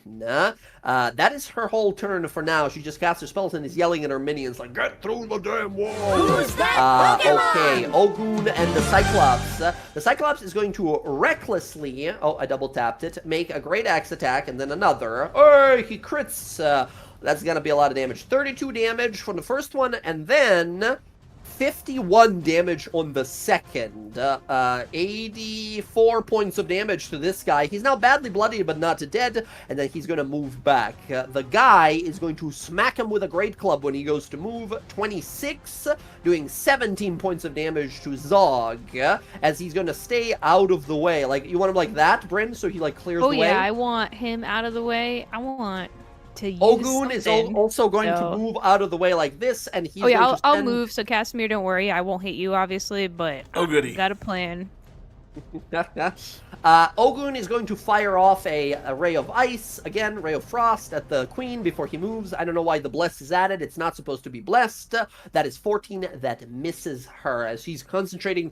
Fucking meteors and ice comets begin to land outside all over this, like, and the giants are outside and like panicking and such. Prince Gondor is freaking out. He's like yelling like, "Oh my god, it's the end of days! It's the end of it!" He's freaking out. He has no idea who's doing this or why this is happening. Okay, he's a little held up. You guys hear something hit him. Like he gets hit by a meteor. He's like, "Oh, my leg." As we go next to Roxy. The path is clear. These guys are about to start pouring in. Okay, I'm going to, since the guy moved away, I'm going to Zephyr Strike, for this guy right here. Go ahead. You have advantage still, because you're invisible to them. Nice, hits.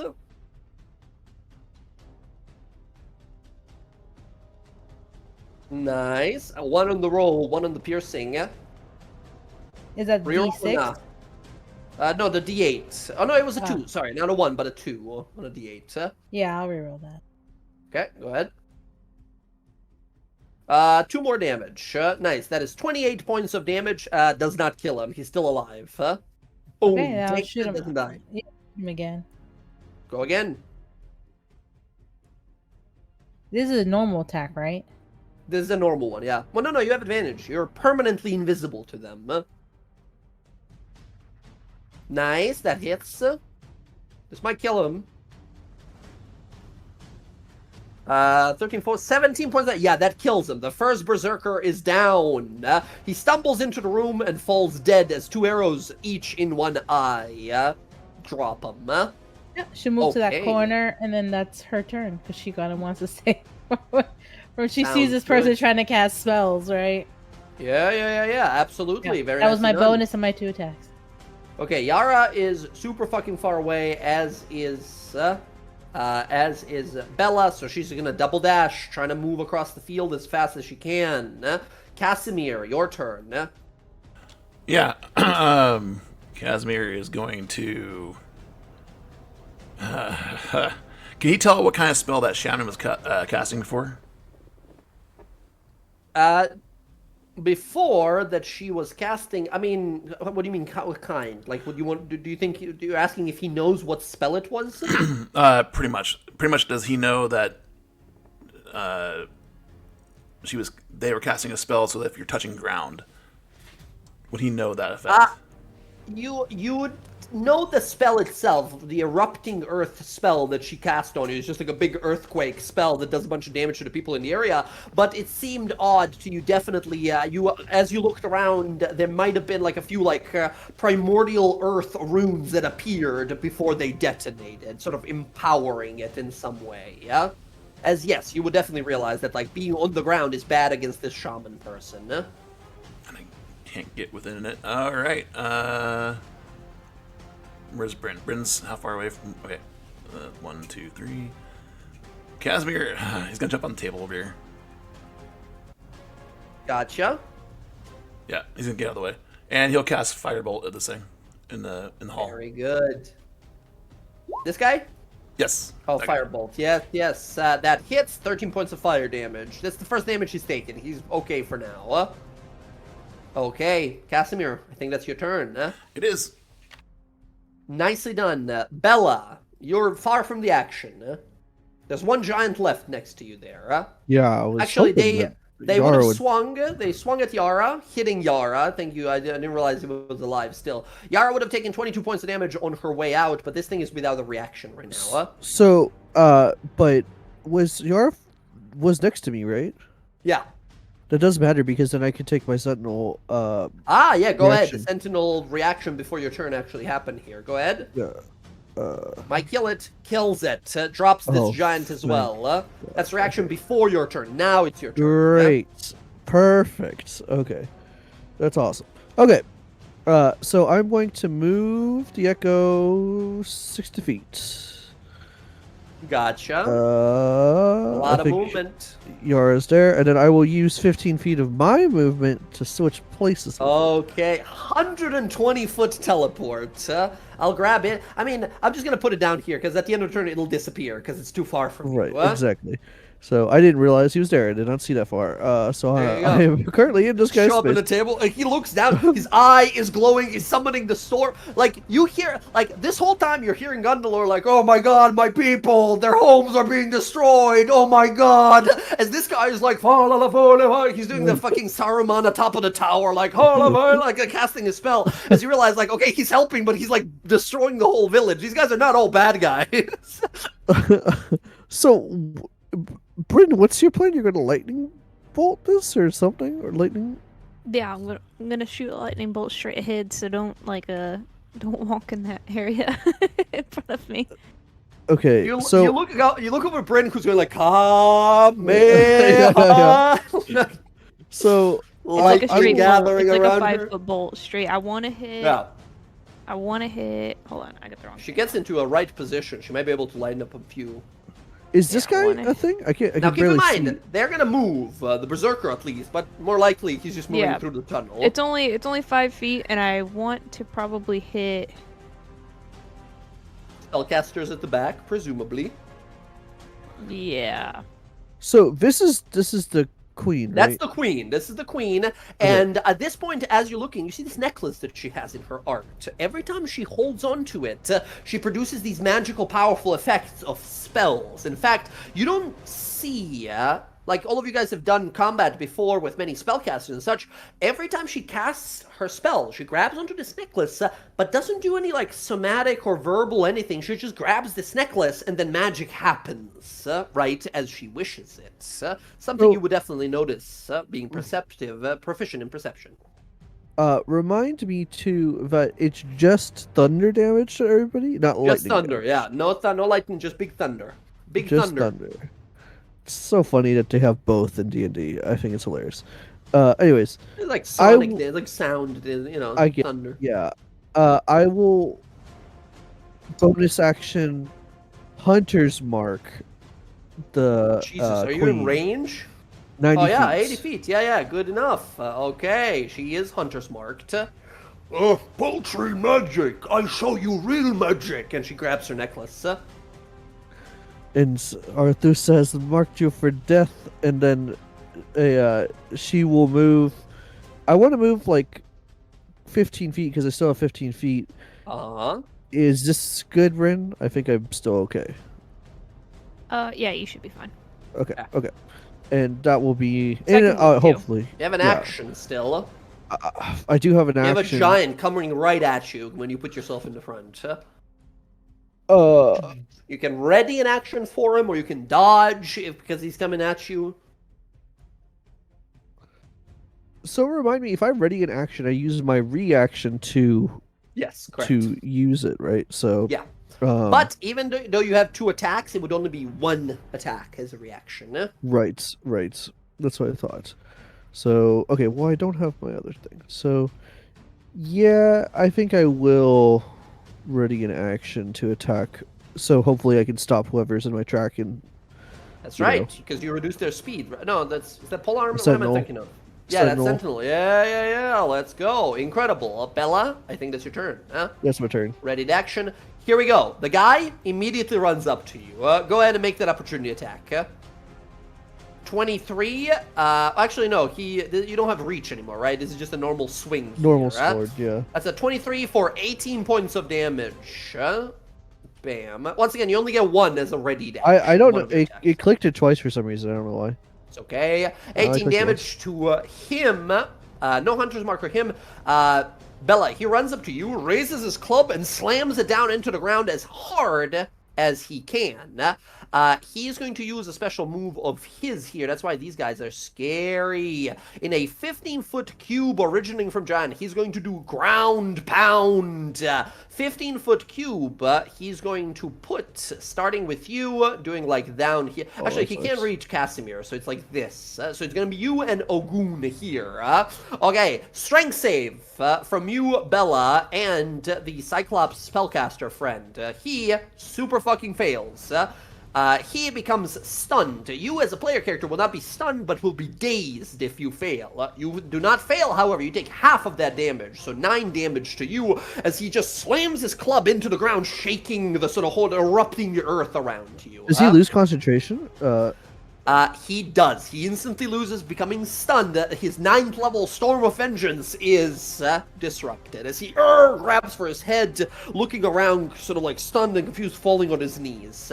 You hear on the outside, the terrible storm is dying down quickly. Bryn, that lightning weather effect is now fading. Okay, let me check his spell, the Storm of Vengeance spell. I just want to see if it takes time to dissipate. We're encountering severe distraction for the purpose of maintaining concentration on spells, blah, blah, blah, blah, blah, phenomena. Mundane or so. Yeah, no, it clears instantly. It just clears instantly, yeah? Okay, yeah? Alright, there we go. That's you slashing him. He is now stunned over here, which is real bad. How much damage do I take, Jay? Half? 9 damage, yeah. 9 damage to you.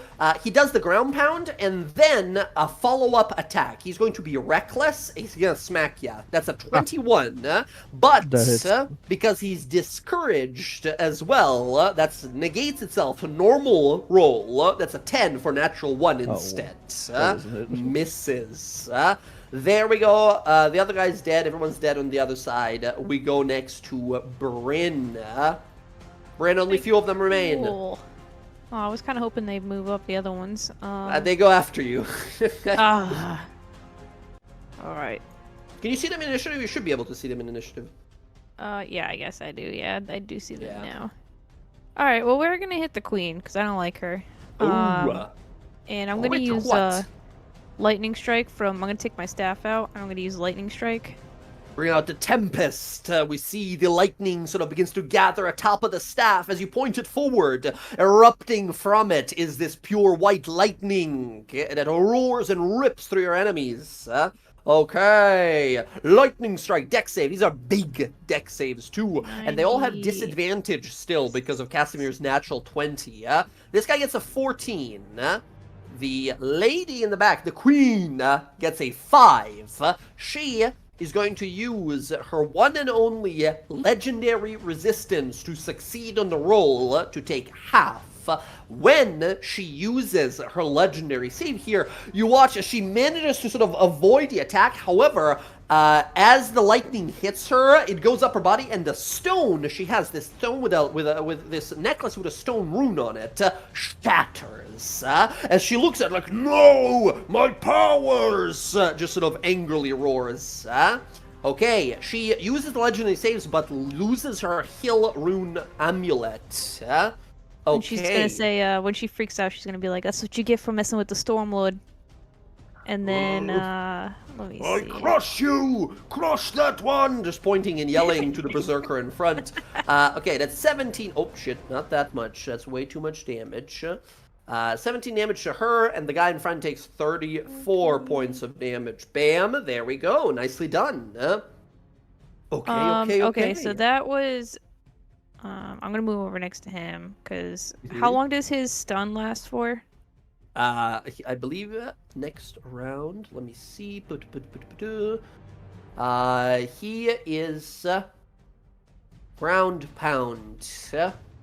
Yeah, he failed by 5 or more, so he's also stunned. On a successful save, stunned until the end of that guy's next turn, end of Berserker's next turn. Okay, well then I will. Okay, I was gonna see. I can't use it this turn, but I still could use a leveled spell because I used this staff. That was an action, so I can't use lesser restoration. I was just thinking about that. Yeah. But I will cast a spell on him, and I will cast this spell on him. Bestow blessing. It's an action to do it, though. Oh shit! Never mind. Damn it. Okay. Then good I thinking, will, but for another time. Yeah, I will use it in the future. But I will use a healing spell because I want to make the most of my turn. Who is the most damage amongst us over here? You guys haven't taken much damage. Bella took a little bit, and Okay. Cyclops Berserker upstairs on your side, the bodyguard. He took a bunch. I've taken Bella, some I'm gonna- damage, but really not that bad. Yeah, It's I'm like- gonna throw a healing word level 1 at you. Okay. And I'm gonna throw the chalice too, just to get you up a little bit more. Ooh, nice. that's 10 great. plus the 6. There we go. Not bad. Not It's bad. halfway at to full. all. Yeah. Bryn, And that'll I be my believe that's turn. your turn. Okay. Next up, we'll go to the queen and her advisor.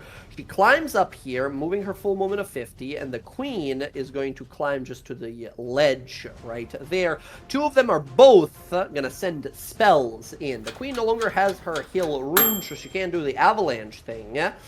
The queen produces from her hip these bolas, a rope with 2 big sort of circular stones, and she begins to sort of whirl them around in her hand and then throws them in a 60-foot line at one creature she can see.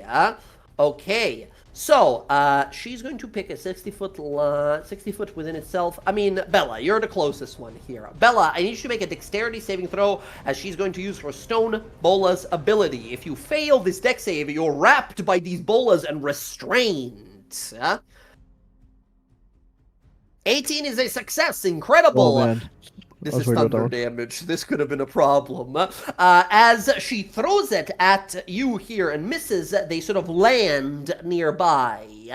As that happens, restrained condition and they erupt, burst in thunder energy that deals 19 damage. Now, here's the thing, though. On a failed save, you are restrained and this explosion happens. On a success, the stones vanish without anything. So you succeeding means your friends Nothing happens. around you don't take thunder damage. Oh, which is but I still do. incredible. No, you don't either. You don't either. You dodge great. and they just sort of disappear behind you as she gathers 2 more out of her sort of, which by the way, you see those? Those are her stone bolas. They're like floating rocky things. Gotcha. All right, that is going to be her ability there and her movement. The shaman that goes next is going to look at you guys. Can't really reach anyone here. So she's going to try and slow you down. She's going to do Transmute Rock. And she's going to transmute... counter spell? Okay, incredible. Once again, Casimir, did you want to use the new counter spell or the old one? The one where you just compare the spell level and try to roll? Or the one where enemies make a con save against your spell save DC? The first one. The first one, yes. That said, this is a 5th level spell. I need you to roll an intelligence check. Gonna use my inspiration there. Gotcha. So Keep it's in a mind, check or a save? it's not a save, it's an int check. Oh, yeah? my bad. But still, it's an actual one. That would not have done it. But so let's go with that inspiration. I was right. 15 or better. All right. 23, let's go. She tries to trap you guys all in mud and stone, but her spell fails. It would have been a disadvantage too for some of you guys. Okay, spell countered. That's her turn. We go to Ogun Stormfound here. He is going to nothing. He's going to be stunned. That's what he's going to do. His bodyguard goes no and charges forward and beats the shit out of this guy. This guy was reckless.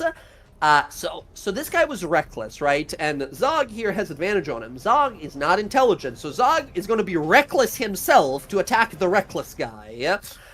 He is going to go for A 26 and a 20, hitting both times, doing 36 and 32 points of damage. 68 points of damage to this guy. He's now bloodied, kind of bloodied, just barely into bloodied. That's his whole turn. Oh, I skipped Roxy. Roxy, it's your turn. Let me see something really quick. You're a little far, but you're invisible. Yeah. I'm gonna move up a little bit because I want to see that lady. This is the lady, right? Yeah, they're both ladies back there. This is not an ally, right? This is a bad guy. No, too? no, that's the shaman that keeps throwing rocks at you guys. Okay, I want to shoot this lady. Uh-huh. And I'm gonna Zephyr Strike only because I don't have any allies there. Okay. Well, once again, you have advantage because you're invisible to her. You're in darkness. Oh, so do I have advantage? I don't need to use Zephyr Strike? Yeah, you have. As long as you're in darkness, an enemy relies on dark vision like these guys do, you have permanent advantage against them because you count as invisible against them. Okay, if that's the case. How far do you need to be for Hunter's Mark? You said 90 feet? 90. Kind of far. Yeah. He is... like, you need to be there if you can make it. Yeah, no, I don't want to. I'll just stay here. Okay. Gotcha. Take that shot. You can always use Zephyr Strike if you want to just get the extra damage. Yeah, I was thinking of that. 27 hits. The queen.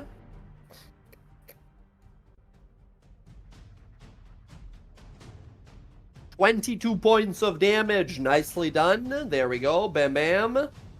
Okay, second one. This one is going to be a normal attack, correct? No. Once again, you're permanent invisible, like basically like greater invisibility to spell, as long as you're fighting people in darkness. So just like permanent advantage on attack, which is, I know, insane, but very good for a Gloomstalker. That's what you do. You fight in darkness. All right, 28 hits. Would you like to reroll the 2 on the D8 there? Yeah. Go ahead. Oh, nice. Nicely done. That is going to be 14 plus 3, so 17 points of damage to her. Chunking through her very fast. Okay. Nicely done, Roxy. Yeah, I'm gonna move back. Yeah, I'll move back. Okay. There we go. Okay. That said, we would go to Yara. Yara is still super fucking far. We're gonna just have Yara dash up to this guy, giving you guys her aura bonuses right there. That is going to be her Casimir. Okay, those bolas that the queen is wielding, is that a magical effect? It definitely seems to be. It's less so like magically tied by string, but now that you can see it, she holds up 2 bolas and they're sort of like magically bound, and when she throws them, they just sort of like wobble around and slam into each other when they meet the person. Like reach the person. First one thrown, he did not like that. Thunder damage bad. Ooh, Dispel Magic, Level 4. incredible. You see she has a bag full of these, and as she reaches into them and you throw your Dispel Magic at it, the bag itself shimmers for a second and unravels into threads as a bunch of loose, like, magic-less stones just sort of fall to the ground. As she looks at him like, No! How did... and then she looks at you, You pay! and she begins to move that way. At this point, you guys hear in your mind this, like, impact, and you hear Gondola go, I'm here! There's no one in the mead hole! Where is my sister? Where is everyone? I was just about to say, Casimir's going to reach out to Gondolor. You might want to get in here quickly. Your people are being hurt. The queen is down here. Where down here? In the basement of the mead hall. Basement. I'll be there soon.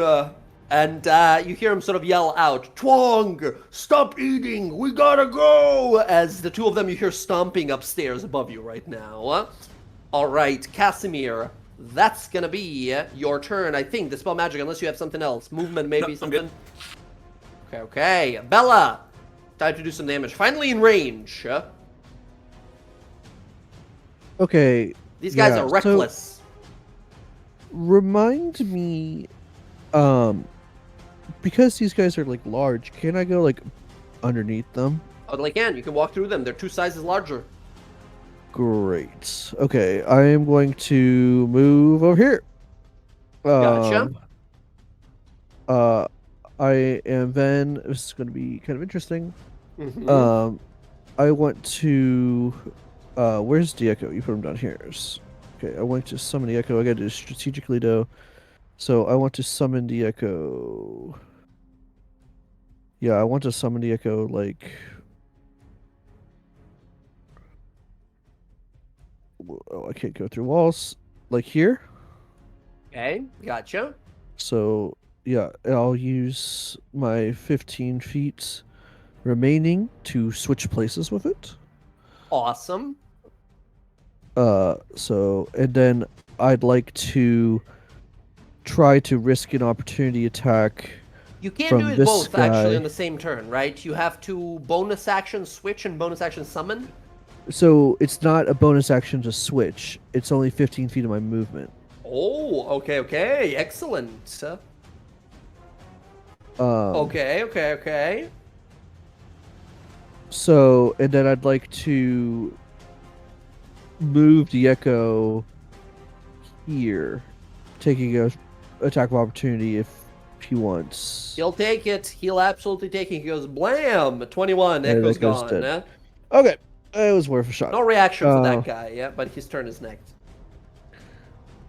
Oh no, so he didn't have a reaction. No. He just used it, but Oh, his he used turn it, is used it. next, so Okay, he'll okay, get it in gotcha. a second here. I'll just put it down here. Okay, that's fine. Gotcha.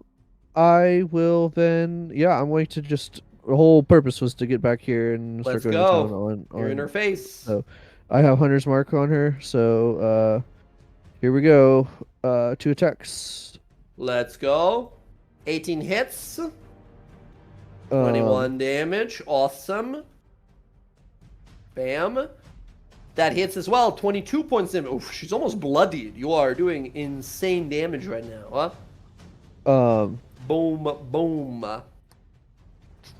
Massive carving slashes with the Makwahidal as you see light emanating off of it. This blazing sunshine type of light as the symbols of Isadehirosi ignite on it with each strike. Yeah, we're just gonna go for it. We're just gonna action surge and do 2 more attacks. So, Let's go. Does 14 hit?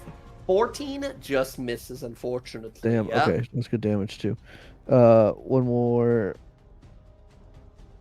20, he rewinds. rewind. 12, which means that's a 24. That does hit. 24 points of damage. She's now bloodied. For the 14. Yes. Understood. Nicely done, Casimir. You rearranged the fates again. In the last one is 16 points of damage. I mean, she's well into bloodied now. As you appear, leap up, slash across the side of her arm as she grabs for it. You stab through the arm there. You leap off of her arm against her shoulder, slash against her neck as she roars. She goes to slam down onto you, and you pierce through her palm as she comes down, as she sort of roars in terrible pain. I will say done, a lot of damage. if my free action, if possible. Yeah. Give it up. You're already dead. She looks at you like, what? Not me? No, she looks at you like, what? Excellent. Bella, that is going to be your turn. All right. Bella, nicely done. As we go to Berserker. Berserker is now going to beat on Yara. It's going to be reckless and attack Yara here twice. 1 time, 2 time, hitting Yara with the first one, barely hitting with the second one. Both will hit. Yara takes 45 points of damage. Luckily, she is made of hit points, so she's not bloodied yet. All right, that's the Berserker. Bryn, your turn. Cool. What do you do? I already knew what I was gonna do. I had this planned. That shaman, she can take a banishment to the face. Their one weakness. Charisma saves. All right, here's the charisma save. That's a 10. Shaman is gone. Yeah, she's gone. As she looks at you, says, I'll eat you for... Lightning strikes her from above, and she's just gone the following moment. Gone elsewhere. And then she's gonna pat her buddy beside her and be like, alright, you need to be waking up now, come on. Excellent, as he's like blinking his eyes slowly open, and yes, the end of the other guy's turn, he's no longer stunned. He says, My mind is my own again. So is my vengeance. and he's ready to cast the big spell. Yeah, take the queen here. out. Do it. Double dog dare ya. He grins and sort of looks at us with pleasure, and he's gonna try a big spell next turn. Okay, Bryn, that is going to be your turn, I think. Yes, it is. Queen, no magic, no bolas, explosive bolas to throw, so Bella, she beats you with her stick. That's the only thing she can do. She makes 3 attacks. However, 11 is not Bring it. gonna hit ya. I double tapped it. 20, which I think just barely gets ya. 20 hits, yes. Oof. 12 is the third one. That one misses. Okay, that is 24 bludgeoning and 12 thunder. That becomes 24 because thunder damage is doubled Oh, as God. your own Fey mark glows for a second. You're like, wait, the sound, the sound like powers are amplified here. Boom! It hits you. Your ears are ringing instantly. You can barely see around you, sort of discombobulated. That's 48 points of damage to you from that one smack, as you block the other 2. That hurt. That hurt like a bitch. Okay, goddamn. All right, that's her whole turn. That's the only thing she can do. The other lady is banished. She doesn't get to play. Ogun is next. She was gonna put a big old spell, but I guess not. Ogun is gonna look to the lady over there, and he looks to her and says, Capture me, will you? Take this. and he's going to unleash a big old spell. He gets these once per day, and he's going to do Chain Lightning. He's going to do the big lightning spell. And it can bounce if there's people within 30 feet. No, unfortunately. Oh, hey, nice. It'll bounce to this guy as well. So both of them need to make dex saves here. Here is the queen. The queen super fucking fails. And here is the warrior berserker. He fails as well. Ogun Stormfound does 41 points of damage to the queen and to the berserker. The berserker dies, but the queen survives with barely any hit points. She falls to her knees and looks up, says, I was so close. That stupid brother of mine would make bad king. I would make better queen. I would feed my people, your people, like a good queen. and she's just sort of having a temper tantrum in the middle of this battle here. Roxy, only enemy left here. Time to put her out of her misery. What do you do? Yeah, I'm gonna come out here and is Bella right there? Yay, Bella's there. I'm just gonna attack Bella's her. right there for sneak attack. All right. Send it. 27 hits. Roll the damage. She's still a giant. She's still tough. She might survive this. Let's see the damage.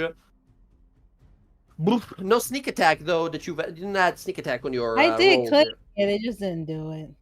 Give it a click manually. It's 3d6. Nice. 10 more points of damage. Any rerolls here?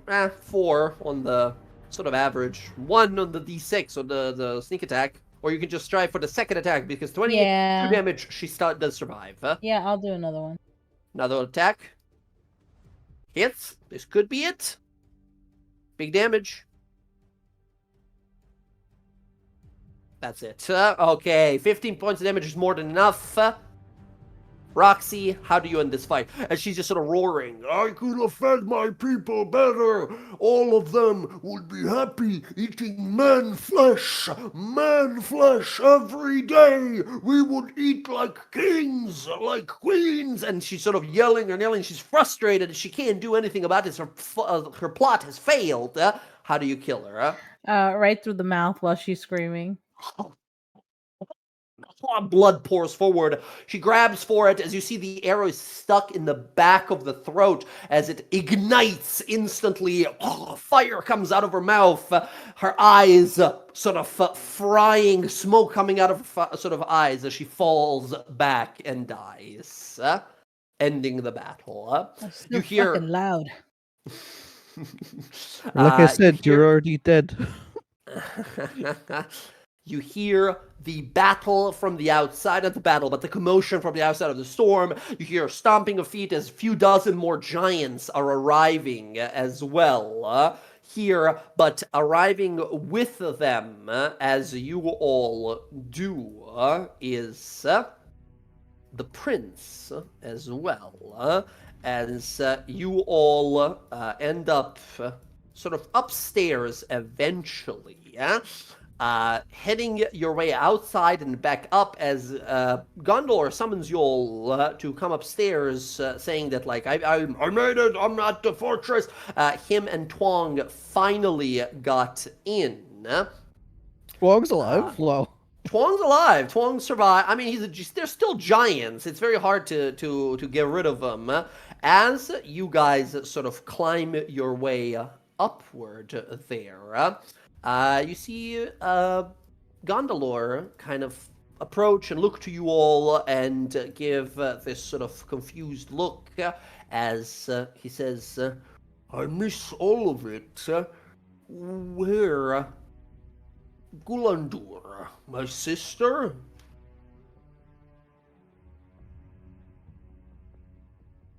as you guys are now over here, as all of these giants arrive to find out what's the commotion. Oh, was she wearing that crown or whatever he said that she acted strange after?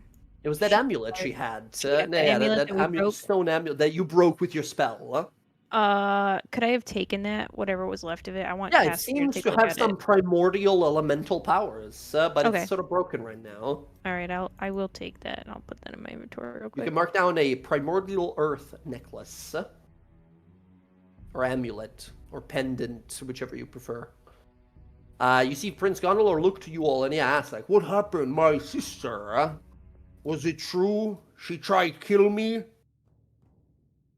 Yeah, she was having this celebration here. See the feast around us? She was having that for your death. Oh. To, like, honor me, or? No, like celebrating that you were dead.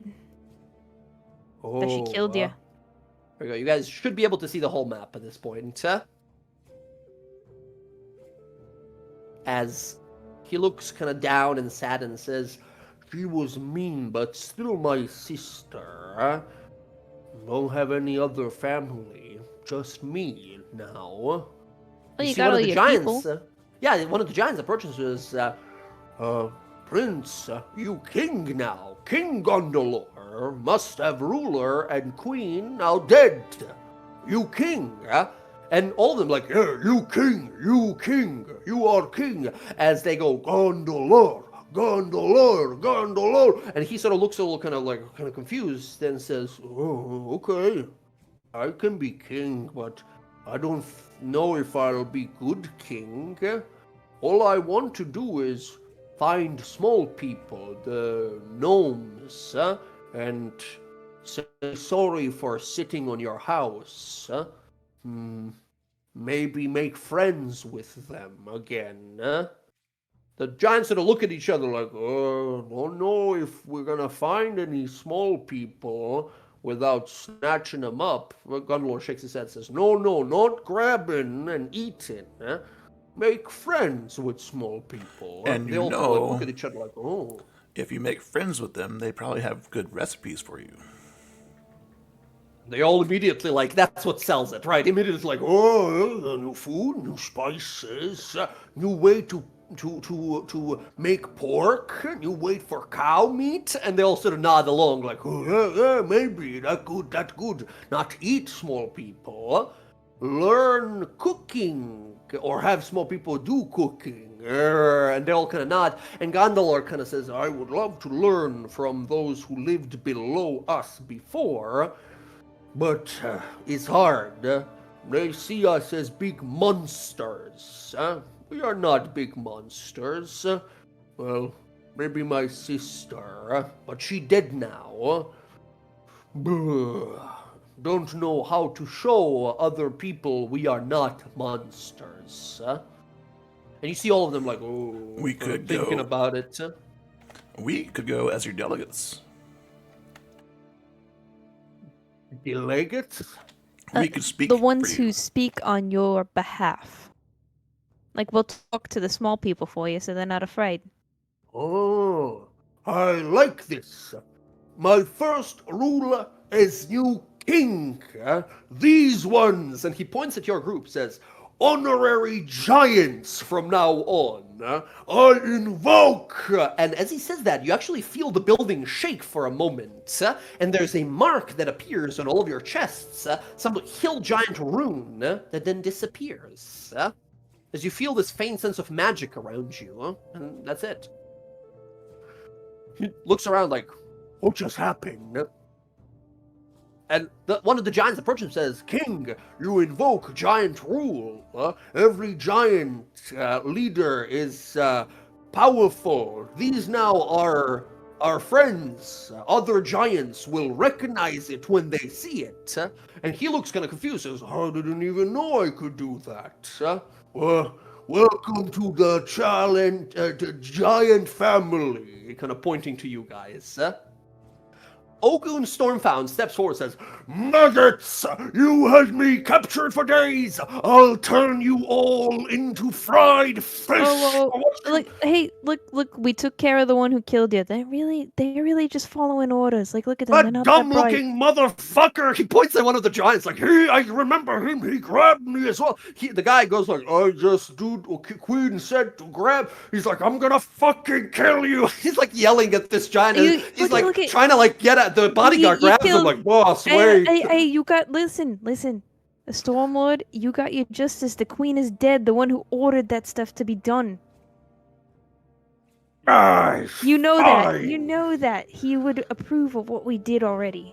I'm just still so mad.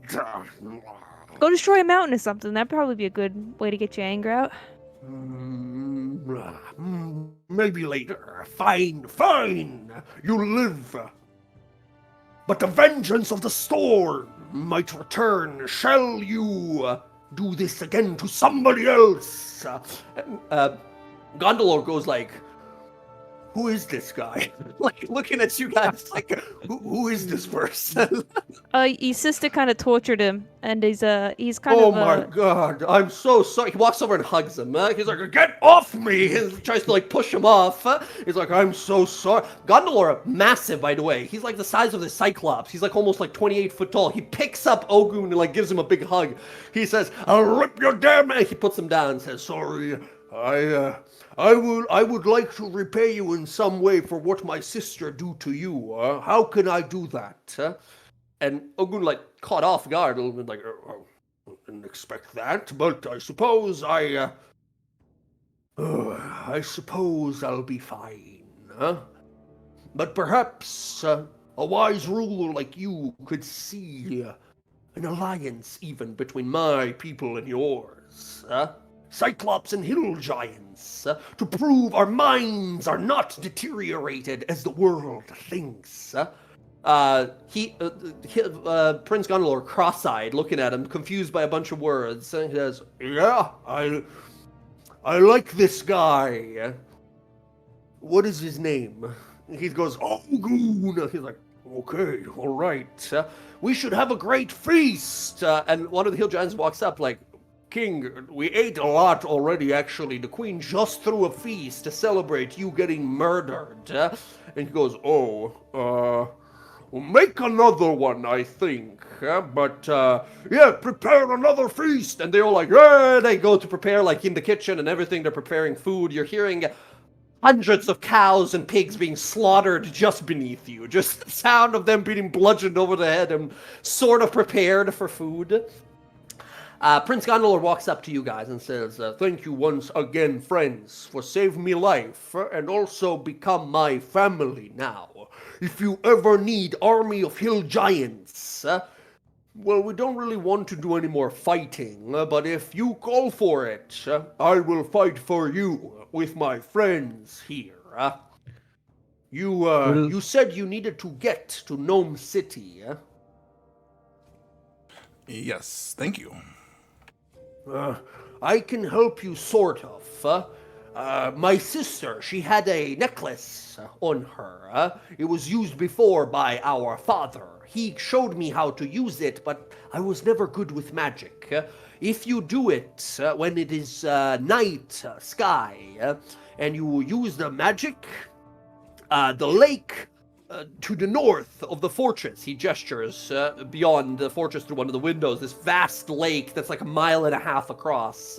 He says, the lake split and open, and it lead to area made for small people. We were never able to get in it, but with my father amulet, the lake can split. If you don't want to swim lake, if you don't want to go at night, you can always swim through lake. It's just, we've been told fish don't like it. Anything that swims don't really like it. The water and the ground here are a little stinky. I think we gotta repair this then. It's broken. Oh. Kind of looks at it, says, I'm bad at magic. If any of you can magic it, maybe it work. If not, might have to do swimming. Can Casimir and Bren put their heads together and try to figure out how to fix this thing, if it's possible or not? Yeah, looking at it, it's a bunch of primordial runes. Do you guys speak primordial language? Elemental language. I comprehend any language. Correct. Absolutely. You guys looking at it realize, like, yeah, it's broken, but we can try to mimic the runes on it here to activate it. Apparently, it is sort of a ritual. Apparently, you do it like at dusk at nighttime, and it would like apparently interact with water, but less so interact with water. This is a earth magic thing, so it would sort of transmute water into mud. So it would just become like muddy rather than like you know, split the lake open. It's more so turning water into mud by sort of fusing it together with the ground around it, allowing you to pass through that central, very muddy area. Looking at it, you two realize, like, yeah, we can probably make this work. What do you all think? Rest for the evening, or rest for the day, and then go night? Yeah, I've got a few questions I gotta ask this guy now that I helped him out. All right. Whatever you guys Excellent. want, that's no problem. Excellent. As you guys settle in and you see a bunch of people begin to bring food out and such, we're going to take a little break right here. We're a little overdue for time, but that's okay, I hope. Bathroom break, everyone. Get some drinks, snacks. Otherwise, 5 minutes, 5-10 minutes. I'll be right back.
giants eat a lot of meat. However, they have all kinds of veggies as well. Oversized veggies. We're talking dire eggplants and pumpkins.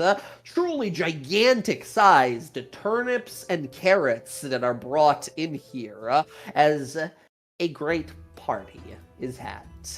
The giants are jolly, they're drinking, they're talking about everything that has happened. They mourn a little bit those they have lost, but you get a sense that giants, and it seems these hill giants specifically, have a somewhat stunted level of emotional connection to each other as well as intelligence overall. Once again, you guys heard those stories that there are two kinds of giants in this world, the highborn and the lowborn. Marking them as more intelligent and sort of progressive, and these hill giants, trolls, ogres, and such who are lowborn, cursed by someone or something a long time ago to be limited when it comes to knowledge, wisdom, charisma, and intelligence. Either way, the night goes on as the party continues. The giant that you guys spared, Twong, is an absolute fucking animal. He eats so much that even a giant is supposed to handle. As Prince Gondolor turns to you all and says, You have helped us much, like a lot. Twong, he was happy you spared his life before. He said if you want to have a minion, he's more than happy to go on adventures with you and carry anything heavy for you if you want him. I should warn you though, he eats for 4. Perhaps at another time. Alright, okay. I'll let him know. So, you figure out the stone amulet to Split Lake? I think we've got it covered. We just gotta fix it. Okay. If you need anything from Gunder Grunch Giants, we owe you big time. Don't know how to repay your one-eyed friends. Not sure how to repay somebody being tortured. I mean, the Alliance seemed like it was pretty happy with that. Yes, he said alliance, but I had one of the other giants explain to me what that means afterwards.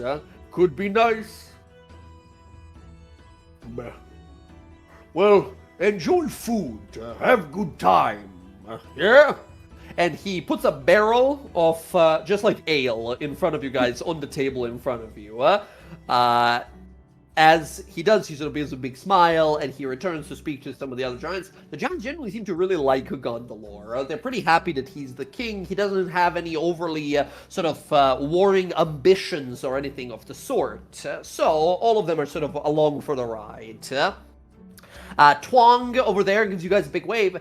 You guys, if you from now until ever want another hireling, for example, you know guys how you got yourself some time ago, long time ago actually, you got Unzu, right, who is a hireling of your guys's. Now you have Twong as well. He's a minion for you guys. If you guys want to just have a minion that's a hill giant, Twong is ready to be commanded.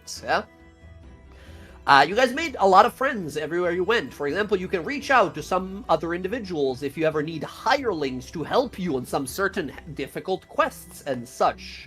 Like side quests and such. If you need someone to explore or discover or investigate something that you guys don't have time for, you can hire someone, right? Like Hunter Jorik Lament as well, right? He can totally be a hireling for you guys.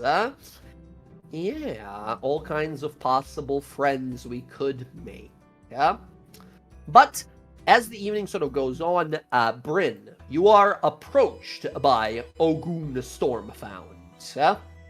As the music is sort of dying down a little bit, and the excitement is passing slowly as the night is coming to a close, he approaches. He's had a few drinks as well, but he's a reserved type. He doesn't, like, overly drink to drunkenness, he sort of approaches as you see Zog, his bodyguard, is sort of just like sitting in the back enjoying food and drink. Ogun sort of approaches you, Bryn, and says, The storm within you churns and breaks all who stand against it. And yet, you presented yourself with control, with great ability to focus such wrath into concentrated bursts rather than a tempest unleashed. I let the storm sunder and break as it will, but you focus it, channel it. That is not an easy skill to muster. How is it that you've come upon these powers, elf? I mean, that I'm not an elf. I'm Genasi. I'm born of the plane of air. He tilts his head and looks at your ears. Yeah, they're pointed. But I'm more planar touch than I am elf. Could have fooled me. You seem as if both. Yeah, maybe I am a little bit, but don't really know what the other half is. So, hoping maybe you can answer some of those questions, because I held up my part of the bargain. As you did. And now he grabs you by the head, like the top of the head, like all of a sudden says, "So shall I!" His eye glows and he zaps you with like a ton of lightning bolt. The rest of the people like jump up and look over as you see her like get grabbed, and this guy like channels lightning into her for a moment. It's very abrupt and like all of a sudden, as the room sort of brightens with bright light, storm and lightning in all directions. As Bryn, you finally open your eyes and like smack his head. You don't feel any pain. Like he like hits you with 1,000,000 lightning damage, right? And you take none of it, right? Because you're immune to lightning. And he takes his hand back. As Bryn, you see all of these lightning runes that appear up your arm. These the lightning arm that you have. A bunch of these like primordial markings for storm, tempest, vengeance, speed, lightning. And then they sort of fade slowly as should you choose, Bryn, I will leave it up to you. One or both of your eyes, now instead of like a normal iris and a pupil, have a rune in primordial that stands for lightning or tempest. Or if you don't want it, you could totally sort of focus and it'll disappear and fade away. Does he have one? When he did his like Storm of Vengeance 9th level spell, he has a single eye and it turned like that. I'll say she could have it when she channels the storm, if that makes sense in both her eyes. Tempest. Yeah, absolutely. As he says, as promised, let storms reach, keep none from your wrath. Bryn, for freeing him and helping him on his quest, and even making him make some friends here, you gained this ability called Storm's Reach. Whenever you use your Channel Divinity feature to do lightning or thunder damage to a creature, you can also choose to magically teleport to an unoccupied space within 5 feet of that creature. That's pretty cool. As you feel this storm ability extend your reach. He takes his hand back. I imagine the rest of you guys are like pointing weapons at him at this point because he grabbed your friend by the head. Yeah, Casimir's like wondering what the hell's going on point, ready to do spells. He just sort of looks back, looks to everyone, and says, "It is all right. She is of the storm. My magic cannot hurt her." Yeah, I'm alright. I mean, you I can't was see just shit, by the way. It's not that it's lightning; it's just so bright that you can't see anything at the moment. Yeah, she's like blinking. I was asking about Yolnir. Oh yes, that. I thought you wanted your promised power. No, Not I appreciate the one that who too. reach for it. Noble, or maybe foolish to not reach for greatness. So, what questions do you have for me, half wind, half elf? I'm just trying to find out about him. No one's really talked to me about who this Yolnir is, but he seems like he's important. He's very important. Huh. You truly know nothing of this one, the chosen warrior of the storm, the one with the great honor and great burden. No, I don't. I only know like a few things about him. Well, I suppose I'll tell you what I've been told. The legends told to me. He sits down. He says, The legend of a great warrior, entrusted with a duty eternal. Have you heard of Cord? Wait, no, yeah, of course you've heard of Cord. You know of Cord. Yeah, I know Right. of Code. He's the Storm Lord, and he is the one who stands bravely within the wrath and tempest of it all, yet still does not strike the weak like betrayer gods would. Instead, he defends, protects, and uses his own strength as a shield, as well as spear. But this man, this mortal called Yolnir, he was his chosen warrior, chosen by Storm, blessed with great power and a duty to guard the weapon of Cord himself, a hammer fit for a god. Yolnir is said to have guarded this weapon for time immemorial. A weapon that would turn any wielder of it into a godlike warrior of lightning and thunder. Such a power could easily corrupt, yet he has remained uncorrupted, or so the legend says. Last I've heard, he fell in a battle on a holy mission to retrieve the hammer that he was captured with, separated from it, somewhere deep and dark. That is the legend of the man that I know. And how long ago was his fall? That is somewhat recent news. The clouds whisper to me when I sleep. The eye of the storm lets me see beyond this world. No more than a decade or two, perhaps more. Decade or two. So this could have happened. And how long? I'm trying to remember. How long ago did he go to see her mother? last time? Was it right after she had was it like a decade or I guess a little more decade than or two ago? Yeah, decade or two ago when you were young, right before, everything sort of changed and you kind of, you left home way after that when you were, young, very young. But still, I believe Rings never met, right? No. So it would have probably been she's trying to figure out if it's before. Around, he's not giving you exact information, but your best guess would be just before you were born, huh? Oh, okay. All right. So that means that he's been to her mother since then. Presumably. Okay. All right. So she's piecing it together. So she just kind of sits down. Do you know anything else about him? What he looks like, or what he is?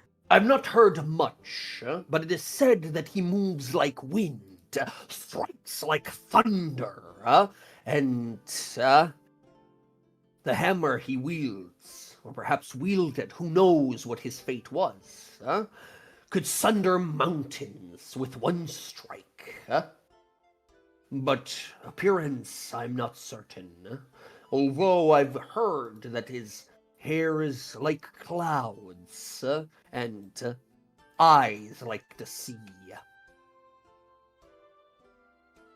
That looks like me then? A little presumptuous, don't you think? But maybe. Bryn doesn't tell him. Yeah, he just stares at you like, oh, no, we think we're a diva. God damn, all right. All right. Yeah. No, I appreciate it. That helps a bit. Right. Well, if you seek this one, I must ask why. All right, I wouldn't tell him this, but Bryn's just gonna look at him and very flatly say like, "Oh, 'cause he's my dad." Real funny. Don't take you for a comedian. Oh, I'm not Because joking. you're not funny. All right. Well, nice to meet you then. I'm Cord himself. Ha ha. Oh, you think I'd lie to another person who follows the same god as me? Well, are you... Does it... Be that as it may, which it probably may not, I have one last piece of knowledge for you. Information may be helpful, may be damning. Have you heard of the river Styx? Yeah, I've heard of it. Well then, the river that flows through many realms, all the way down to the 9 hells themselves. There is a place within there that I believe the great champion of storm is trapped within. Have you heard of the realm of Avernus? Oh, gods damn it! This player doesn't know what that is, but I'm sure Casimir might. Yeah, absolutely. Casimir, are you proficient in religion? He absolutely is. Religion would tell you that Avernus is the first of the 9 levels of hell. It is the largest, but also most violent level of hell. You see, the hell exists on these continent-like, not spheres necessarily, but sort of plates, plate-like, sort of large space continent sizes, each of which is sort of hovering one above the other, spiraling down and down further. The very first one is called Avernus. On this realm of Avernus, there is an eternal war that wages. Devils and demons slaughtering themselves until they run out of their infinite numbers. Avernus is the very first level of hell. It doesn't necessarily mean it's the least dangerous. None of these realms is more or less dangerous than the others. Just depends on what kind of things exist there. Well, on this realm of Avernus, where it is believed that many tieflings come from as well, or at least devils and demons that influence mortals and corrupt them to become tieflings, or, sort of transmute them in some ways to become tieflings. They're believed to largely be from this realm of Avernus, the first realm, first layer of the 9 hells. He looks to you, Bryn, and says, "It is said, rumored upon the winds, that the champion Mjolnir is somewhere upon the realm of fire, blood, and war. Where, though, I do not know. All I saw within the storm is a spire of dark obsidian and a swarm of dragons of all colors swarming against it."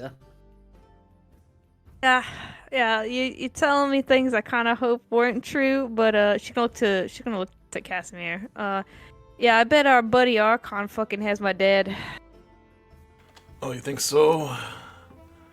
That's Thinking not about good. it, those of you who are proficient with religion, place in Avernus with a bunch of dragons, and then instantly dawns on you. The goddess, the betrayer goddess, Tiamat, the scaled tyrant, is believed to have been banished. When all the gods were banished from this world, it is believed that Tiamat was banished elsewhere, but made her way to the Hells, where she now exists as one of the many evil gods that are out there. Yeah, dragons in Hell, that's probably some area where Tiamat has some amount of power. And yes, Archon is the champion of Tiamat. Ogun looks to you and says, Archon, you know this name, huh? Yeah, we've encountered him a few times. He's Not really very doesn't like happy with us. Casimir. You should stay away. He gets, intense and serious. Previously, he was, loud and bombastic, but he gets sort of serious for a moment and says, you should stay away from that one, huh? I've heard upon the storm and wind many prophecies, one of which that says that it is by his hand a great destruction will be brought.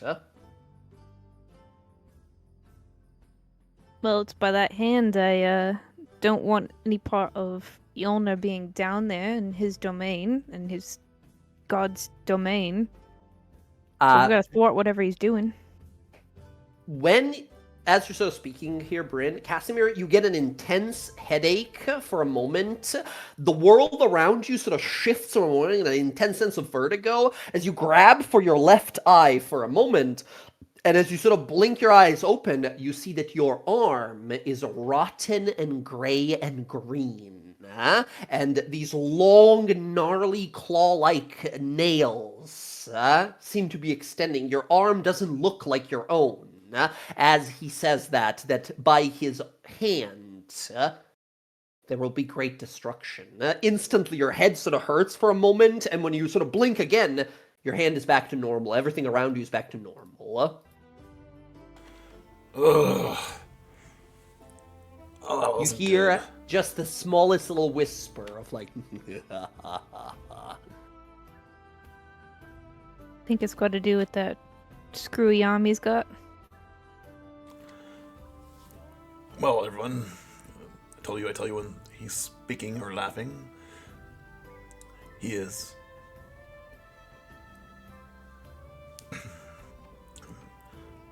Yeah, that prophecy has to do with the one that's stuck in my head. The Cyclops sort of that looks to on? you a little confused and looks back, says, well, if you have more questions, ask away. Yeah, what is this prophecy?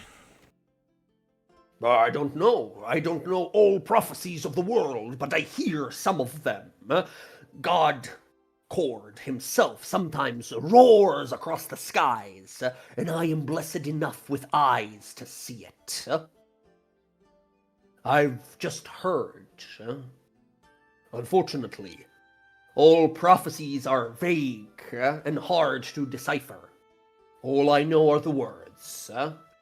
By the hand of the chosen of the Dragon Queen, there shall be a great sundering, like an axe through wood. His hand will split the realms, and fire will pour forth. Oh, that's not good.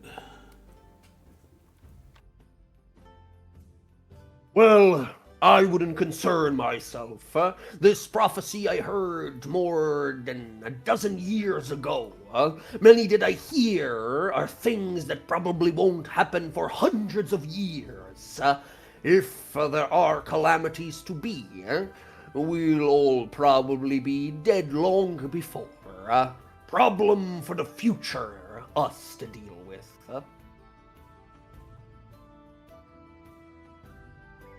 Yeah, it might be closer in the future than we think. I mean, yeah. God, you guys are such downers. I'm gonna go drink elsewhere. He stands up and walks away.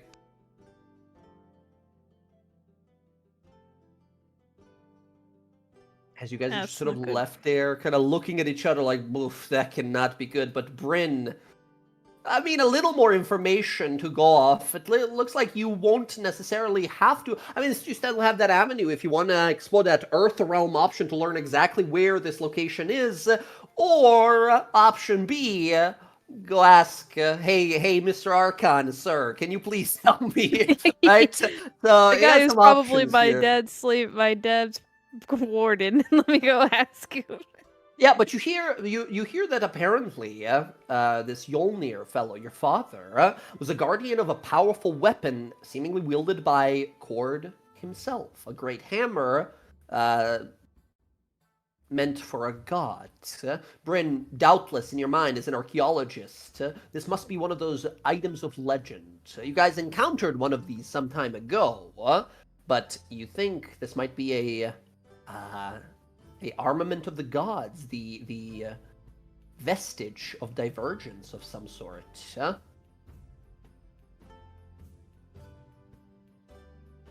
Yeah, if he doesn't have it, that's a pretty big fucking deal. I mean, who is he to be that important to have something like that? Mm-hmm. Roxy, hearing this, you realize, like, might wanna, if we were serious about seeing if we can get Bryn's dad and maybe save him here, might have to talk to your dad. Apparently his ship is able to travel in between realms, he explained before. Unless you guys figure out a different way to do it, taking a pirate ship to hell, that could be an adventure. Yeah, I mean, that's how we were gonna go there. Yeah, because our other buddy fucking left us, so... Okay. The night rolls around, you guys get some rest, and so presumably the plan is we long rest tonight, spend the tomorrow just sort of preparing and healing, and then the night of tomorrow we do the ritual and split the lake, right? And then go into the Gnome City. Okay, everyone, go ahead and press that long rest button. You guys are able to recover your strength and abilities that night. However, Casimir, as you fall asleep, again, your dreams are invaded by an unwelcomed visitor. You wake up in that space again, you look around you, and you see hundreds upon hundreds of these dragon chess tables, and at each of which stands and sits you, just different slightly versions and variants of yourself as well, copied infinite amount of times, and sitting across from you, again, is a skeletal lich-like figure with golden teeth and diamonds for eyes, with beautiful rings and jewelry covering his entire body, and a big, almost unsettling smile that rips the tendons and sort of pieces of skin that hold it barely together. You see, again, in your dreams, Vecna. He says, "It's your move again. You know, Zachriel, I must be honest with you. This whole game, don't you think it's getting a little tedious? I mean, it's quite obvious. I've got my... Pokemon! Wouldn't it just be simple to embrace some of these gifts that I keep offering? Morality and righteousness aside, you know better than everyone that power cannot be controlled. It just sort of hops, makes its way from one person to the other, until it finds someone who can truly control it, for whatever brief time that is. Seems like that little enemy of yours, the devil woman, or tiefling, should I say, Ash, is quite a thorn in your side. You and I can shake hands, well, hand. He gestures to one of his hands that is missing, and instead is replaced by a spectral illusion of an arm. He says, "We could shake hands right now and she'd be gone. Forever. As if she never existed. Now isn't that something? No one would even remember her. It'd be like she never, ever existed. I can do that. And you're a tough nut to crack. I'm sure that whatever temptations of power and might I would give you, you would easily resist. So what do you say? Bit more of a direct approach? I help you, you help me. Or the way I see it, I help you, and then I help you extra. So, you're saying that you would erase Ash from existence like she never existed? I'm a god. I can do anything I want. So you're afraid. Afraid?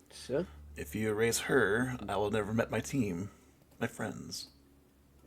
No, no, no. I'm not a genie in a bottle here to offer you a monkey's paw kind of wish.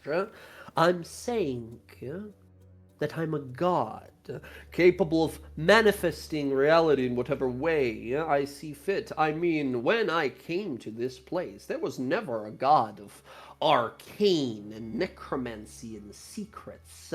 I carved this domain for myself. I took it from other gods.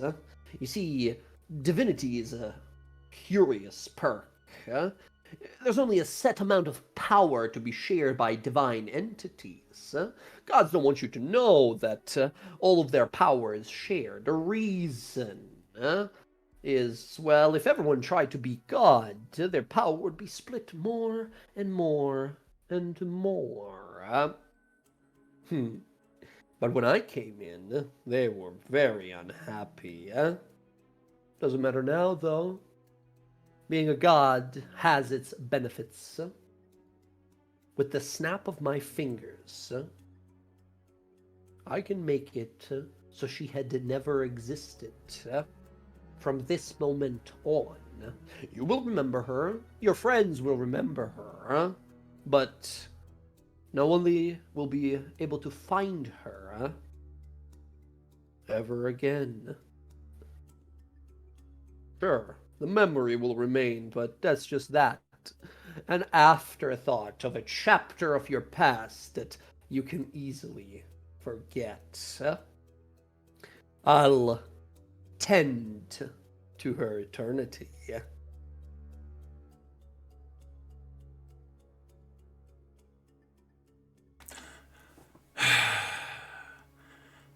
Big smile on his face, just sort of staring at you, gleaming sort of diamond eyes. Casimir is going to lean back in his chair and just look at the chessboard in front of you. The game is still sort of going on. And he's going to look at Vecna, actually, and he's like, at this point, it's less is more, right? Like, this guy, he's seen the guy a bunch of times now in his mind. He's not scared of him visually. He is scared of his power, but he's aware of it. Afterthought, a memory. I can't wait until you're that of mine. The Weave has you here for a reason. You're going to stay here because I'm going to make sure you do. This is where the Weave is taking me. The Weave. I can't wait for you to be an afterthought, a memory I have forgotten. He scowls at that and sort of kind of shakes his head and kind of snickers a bit. And so stubborn, so ensured that the path you walk is right, that the Weave, the magic itself, has guided you to this point. Please. You're here because you carved your way through. Everyone who stood in your path, you decided their fate, just like I did. Every enemy that dared challenge you and your group, you saw to it that they fail, that they never had stood a chance. It was never a battle, and it never will be while you and I exist. You're very special, Casimir. Your spells and skills, your magic of divination, your foresight. If you hone it enough and long, it could be as great as mine. I had few that I had in mind, that I had my eye on, that could fulfill this fantasy of mine. You see, it's hard for me to trust. I'm not one for sob stories, but I was betrayed once by someone I thought of as a brother. Ever since then, I've been alone. And there, in my thoughts, with no one else around, I carved, too, a path for me. Step by step I climbed, until I became a god. While it is fun, he smiles and looks to you with this almost kind of excited grin and says, "This is only step one, but more on that next time.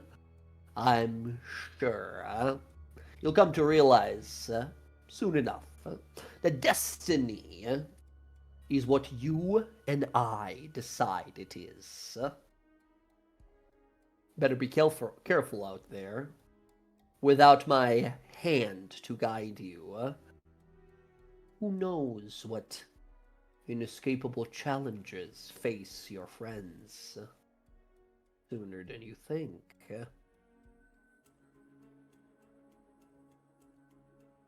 He just sort of smiles and waits for respond if you have one.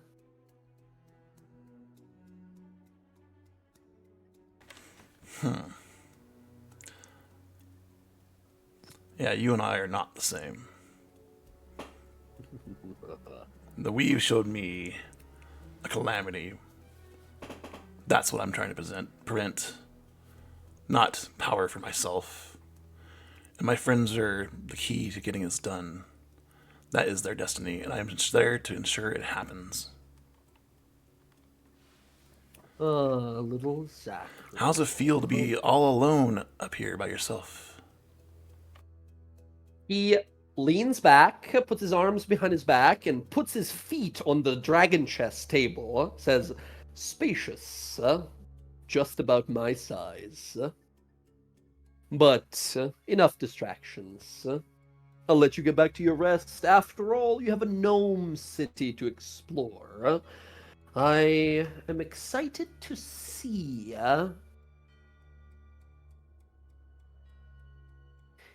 if Zakdaran is going to be as excited to see how much and far his young pupil has gotten in life.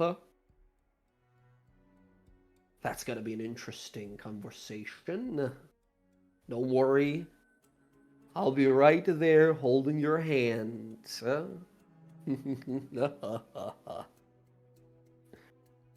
Stay safe out there, and he taps you on the chest as you see that symbol that is carved on your chest briefly ignites and illuminates. When it does, you feel a brimming of power, like something from beneath almost begins to sort of burst forth. He gives you a wink as your eyes slowly open in your bed in the morning.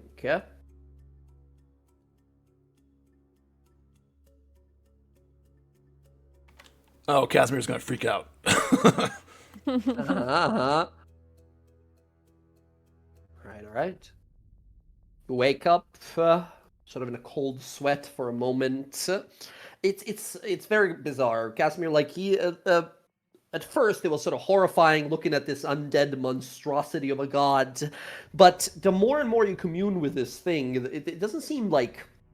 It doesn't seem aggressive or trying to force its powers on you or anything like that. It's more so like Vecna is confident that you will see that You think, at least.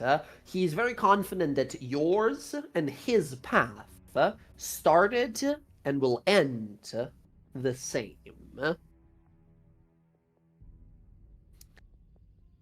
As you sort of wake up, Fun. look for your friends here. As you wake up... I'm sorry, go ahead. Sorry, go ahead. No, go ahead, go ahead. Keep interrupting you. Yeah, that whole point of him clawing his way to power, and Casimir, he's not doing it for himself. That's going to be like key for Casimir in the future. But he did let something loose, and I want to research or see if I remember something, or I'm going to switch spells here and start sending messages to smart people Casimir knows. Who is his brother that Vecna trusted in the past? Who do you send a message to? You got some people, Drake Thunderbrand, Alora Vysoren, what's her name? God damn, I gotta look through my notes. The lady at the observatory that you guys helped. In Western? Yeah, in Western. There was a lady that you guys helped, and now she's like a officer type there. I gotta find in my notes. Sorry. Well, so he switched spells over to sending. He's got 3 level 3s, but we're not going out till the next day, right? That the plan? Presumably. He's gonna use all the spell slots. He's gonna start sending messages to everyone, and in particular, he's gonna send it to Bryn's mom. Oh, okay. Bryn's mom. Interesting. Elves have long lives and long memories. When you send the message, immediately you feel a presence around you. Usually it is just you send a message to someone and immediately after you get a sort of response. When you send a message to Tenuviel, you find yourself in a dark, empty expanse, like the universe itself. You see stars glowing in the distance, like you're in the Milky Way itself. Like you are a celestial body, and 2 of the stars move slowly and arrange as they glow. You can see her presence here in the twilight, in the stars around her, as seemingly a very powerful cleric of twilight, of the moon mist, of the moon itself, not moon mistress, wrong type, wrong person. Of Sechanin. She responds instantly to your message. You ask your question, basically. You don't have to do it word for word, but like you said, you ask like about this brother. She says, how odd. Not someone I expected to hear from. You are right, though. There was a legend, piece of history long forgotten until not too long ago. There was one called Kaz,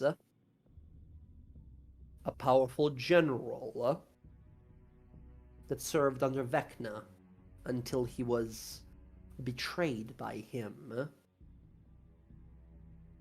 It is said that their battle was legendary and so devastating that the only things that remained after the battle were the eye and hand of Vecna and the sword of Kaz. Who's that Needless to say, Pokemon? Kaz, out of all names out there that could have been, that's a little odd, to say the least. You said Kaz, right? Not. I'm imagining Kaz, not CAS. Kas. Oh, wow. Apparently, this was the name of the general, Cass, the Fell-Handed.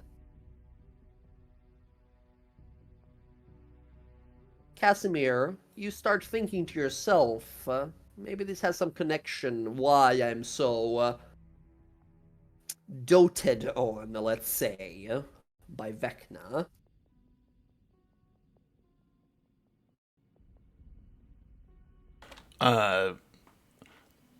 This was a sending spell, but if I'm mentally connected with Tenuviel, You have a whole day. You have a whole day, and you can rest afterwards as Yeah. well, so you can send a few. I'll send it. Thank you and all that. He says, very well. Please, remind my daughter of her promise and make sure she is well. I do. All the time. Okay. Yeah. Excellent. As you guys sort of are spending the rest of the day there, kind of preparing for this travel and such, whatever you need to do is going under. We were going underground, so prepare whatever you need to go underground. Bella, you get a sending spell as well. You hear a bit of a hiss in the back of your mind, and then you hear the words of Suhis, the head priestess that you appointed like one of the leaders of like the council while you are away.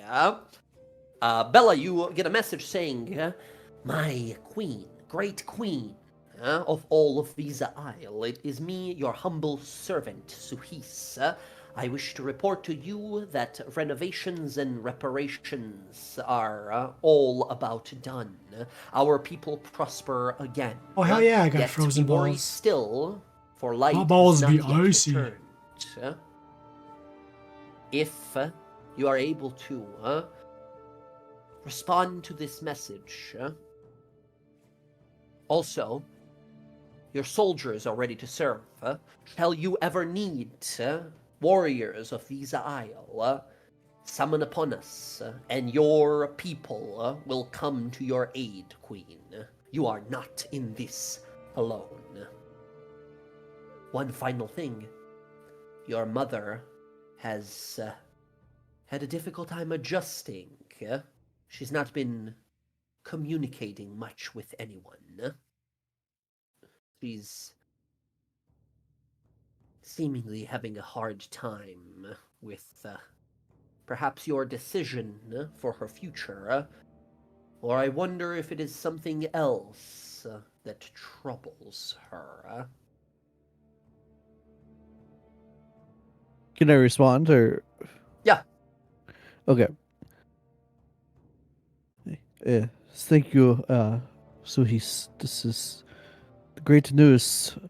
We have battled the one who has taken the Eastern Heresy, and they have retreated farther north, and we are in pursuit. I will send word if assistance or armies are needed, but I hope that we are close. With the power of the light, she has become a troublesome foe. With regards to my mother, try to give her support and purpose.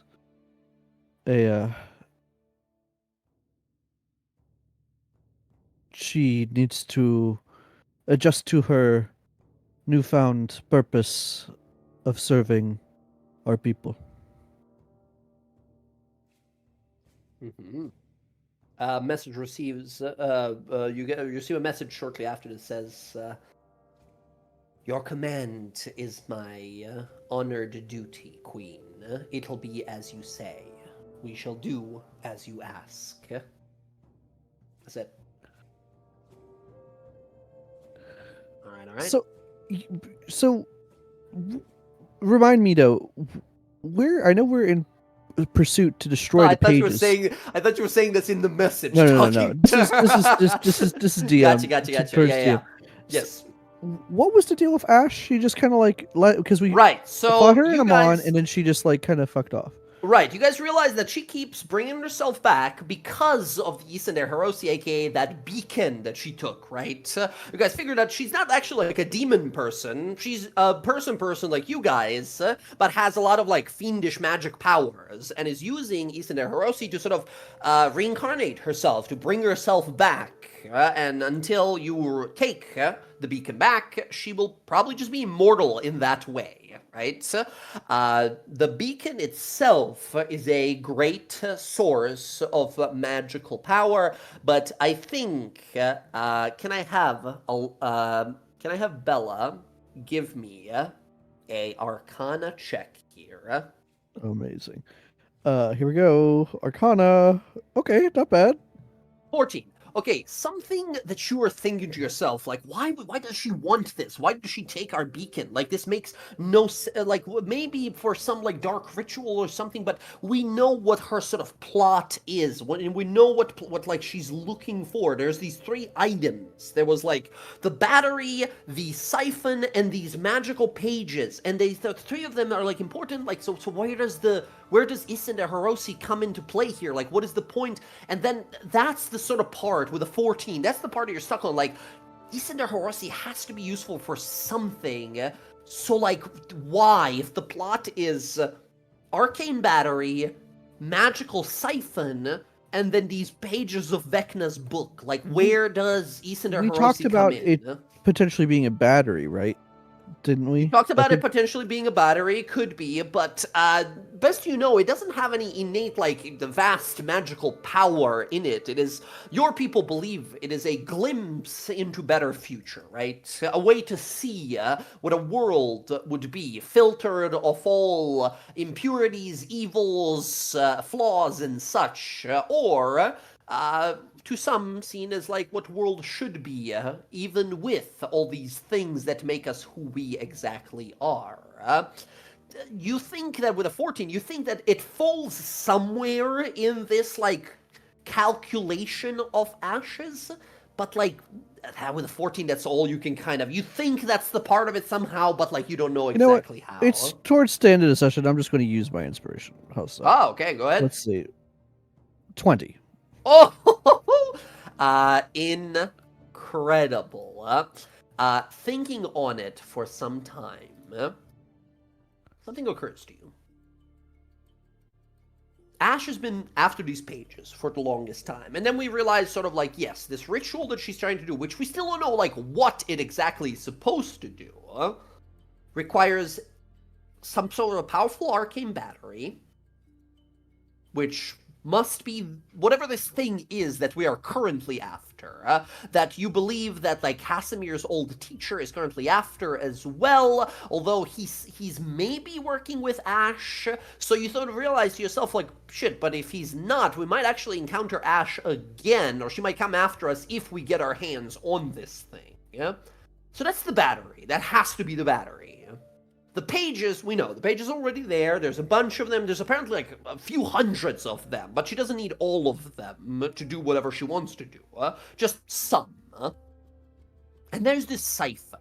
And you guys heard that the reason Archon joined this whole situation is because the Red Path, who were previously working for Ash, stole something.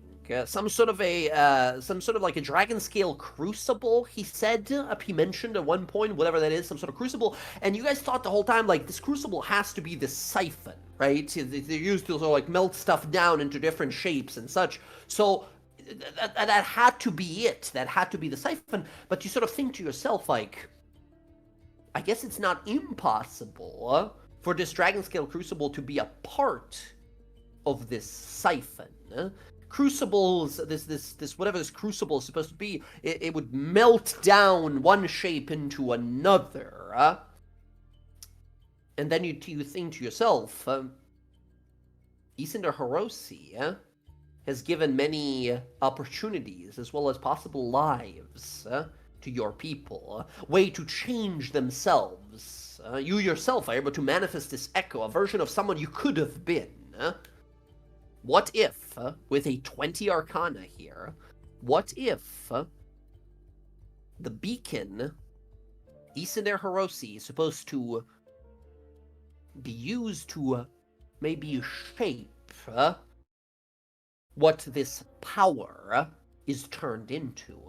What if it is the pen or the brush that draws this arcane spell, this ritual that she's trying to do?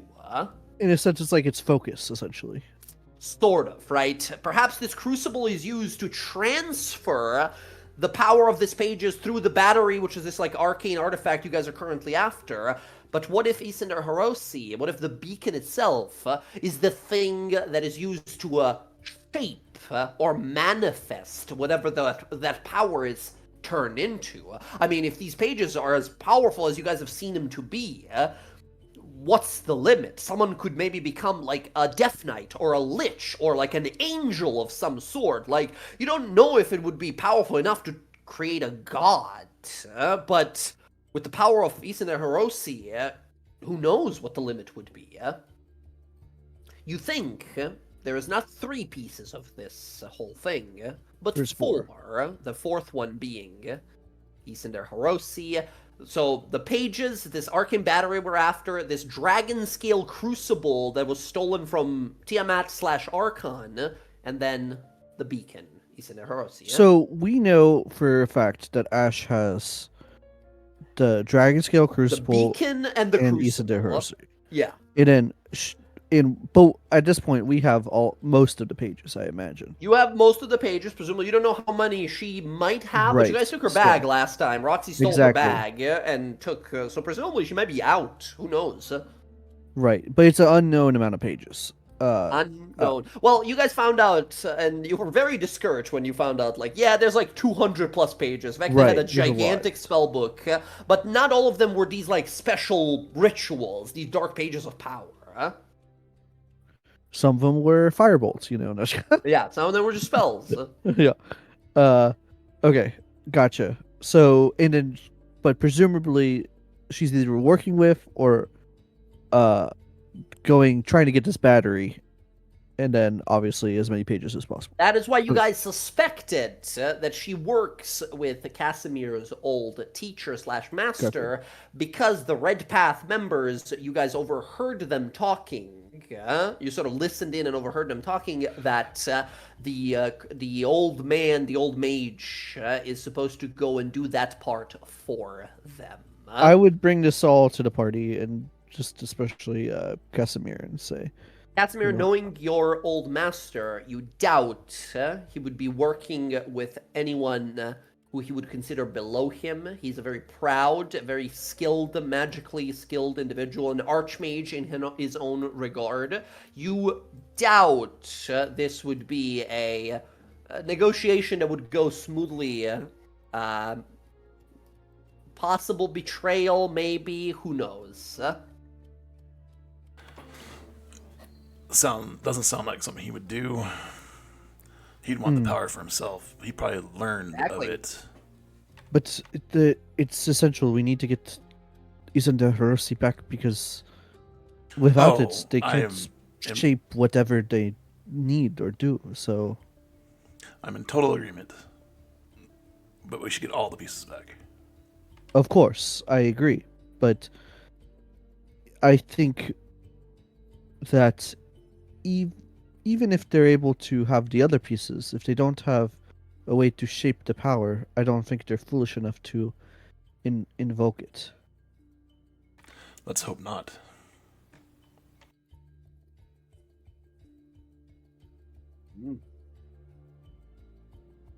I think as you guys walk out and we see the night sky above, a rare few stars out, and we see the crescent moon, the blue moon. Who's that Pokemon? As you guys step on out and we see you all in your armors, you're healed up, you're ready to go here. Bella, you feel intense heat radiating from your blades, as if the power of the sun itself is brimming within it underneath the night sky.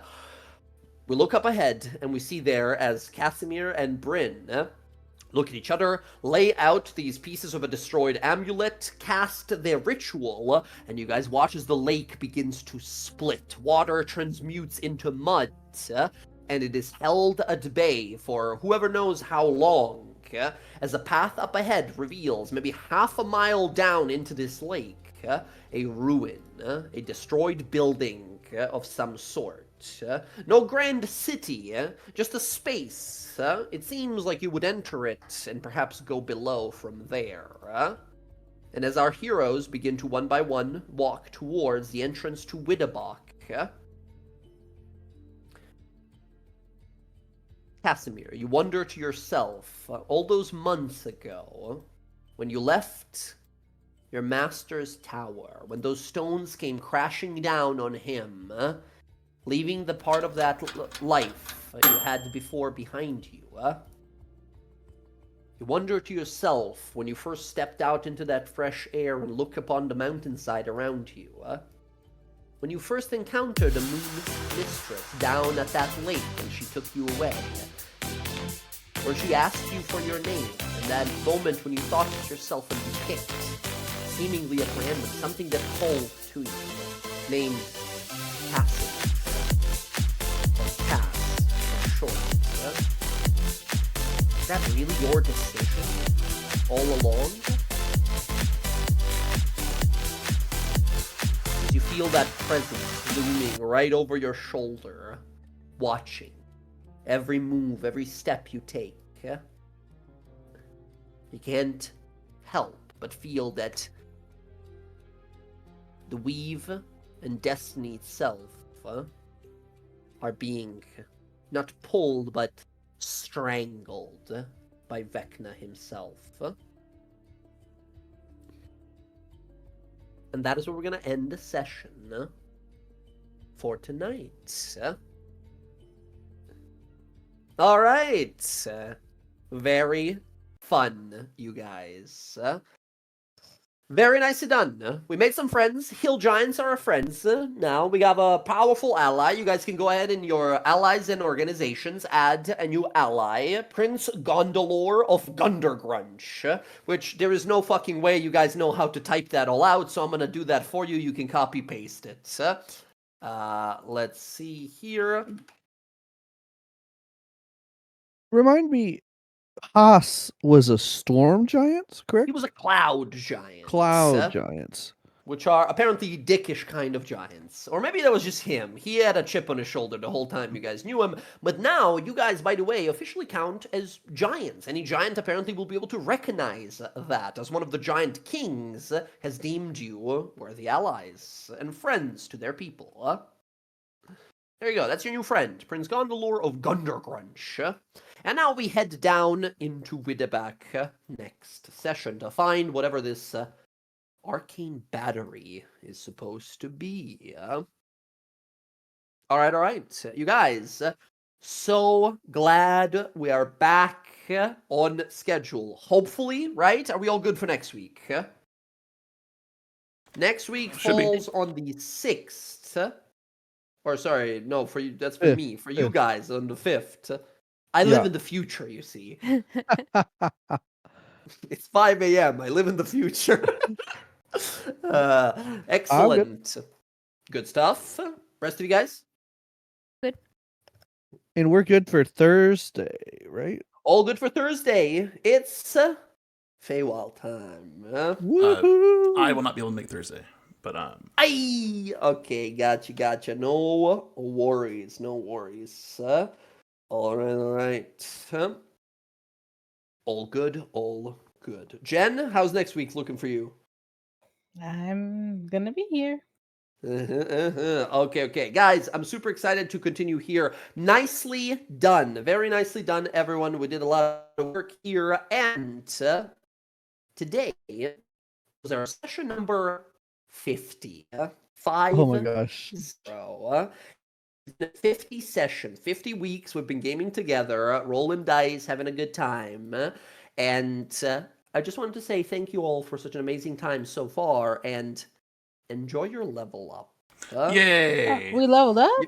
You are leveled up. You have traveled for a long time. You have managed to conquer the giants here and even make them your allies. You made some powerful friends. Bryn, make sure to mark down that new ability, Storm's Reach, as a feature. It just sort of happens when you use your Channel Divinity. However, it has to be Channel Divinity that does damage lightning or thunder. You can't scare a bunch of undead and then teleport next to one of them. It doesn't work that way.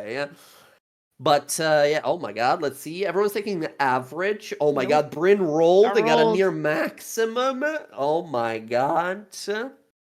Very brave. I know, considering. Your luck has turned, finally. All right, all right. Hey, yeah, no, Jay. you guys. Oh, yeah, yes. Just if you, I at some point, if you could help me, my constitution went up by 2 Okay. a few sessions ago due to the cloak that I got. Yeah, your regal cloak, your So noble I regalia. never adjusted my HP, especially with tough. Gotcha, gotcha, With gotcha. toughable. Have you been accounting tough into it these levels? Not for this level, but I have been Right, with previously. previous ones. So, Gotcha. and I've So- only taken average, so it's easy to calculate. So, or it should be. Gotcha. So you've taken average every time. You took tough. Your con went up to a +5, right? Correct. Gotcha. So you, with toughable, let's do this. So you're a fighter the whole time. D10. So first level is a maxed out 10 plus your 5 plus your 2. So you started with a 17, and then you took 10 levels additional fighter. Okay, you're level 11 now, right? Correct. Each level average is 6 plus the 5 con. So 6 plus 5, 11 plus the 2 from toughable, so 13 per level. You should have at this level 147 hit points. Nice. Okay. I knew it was more, so Yeah. okay, great. That should be your total. 147. That is now my total. I adjusted. Okay. Is anyone else doing? God, you are over capacity, my friend. I just looked at your character sheet. God damn, what the hell are you carrying that's so heavy? I don't know. What? I'm you trying not you to have- think about it, but you- Something is. Oh, you have 10,000 gold on you. That's what's doing it. You have Oh. too much money. That's what's doing it. Maybe you could have transferred it into platinum, but yeah, I'll leave that. sure, but I like to think of everything in gold, though. You know, it messes It's me a up. giant Santa Claus style just sack full of money. It sucks because I was like, we got to a mod. I'm like, oh, I'm ready to spend this money. Immediately get kicked out of a mod, and I was like, Yeah, oh, yeah. They're still Western. if you guys Technically, don't know. I'm the only one who did not get kicked out of a Yeah, mod. you were talking to the crime syndicate at the time. Because I so- never went with them when they went to talk to Allura, so they don't know that I'm part of that. I was They never just assume in the that. group, right? They don't know Yeah. exactly who all is in the group. You've never actually made any official. I have never appearances in said the that I was group. part of it. Yeah, so I mean, Yeah. So you I can could- only I could go shop in for you more than guys. necessary. Anyway, is anyone doing? Oh, so down the line here for Roxy, Jen, which way we going now? No, I'm going straight rogue. I thought you were gonna surprise us. Like, actually, I'm going druid, and we're like, what the No, fuck? no. Gotcha. Straight. You said rogue.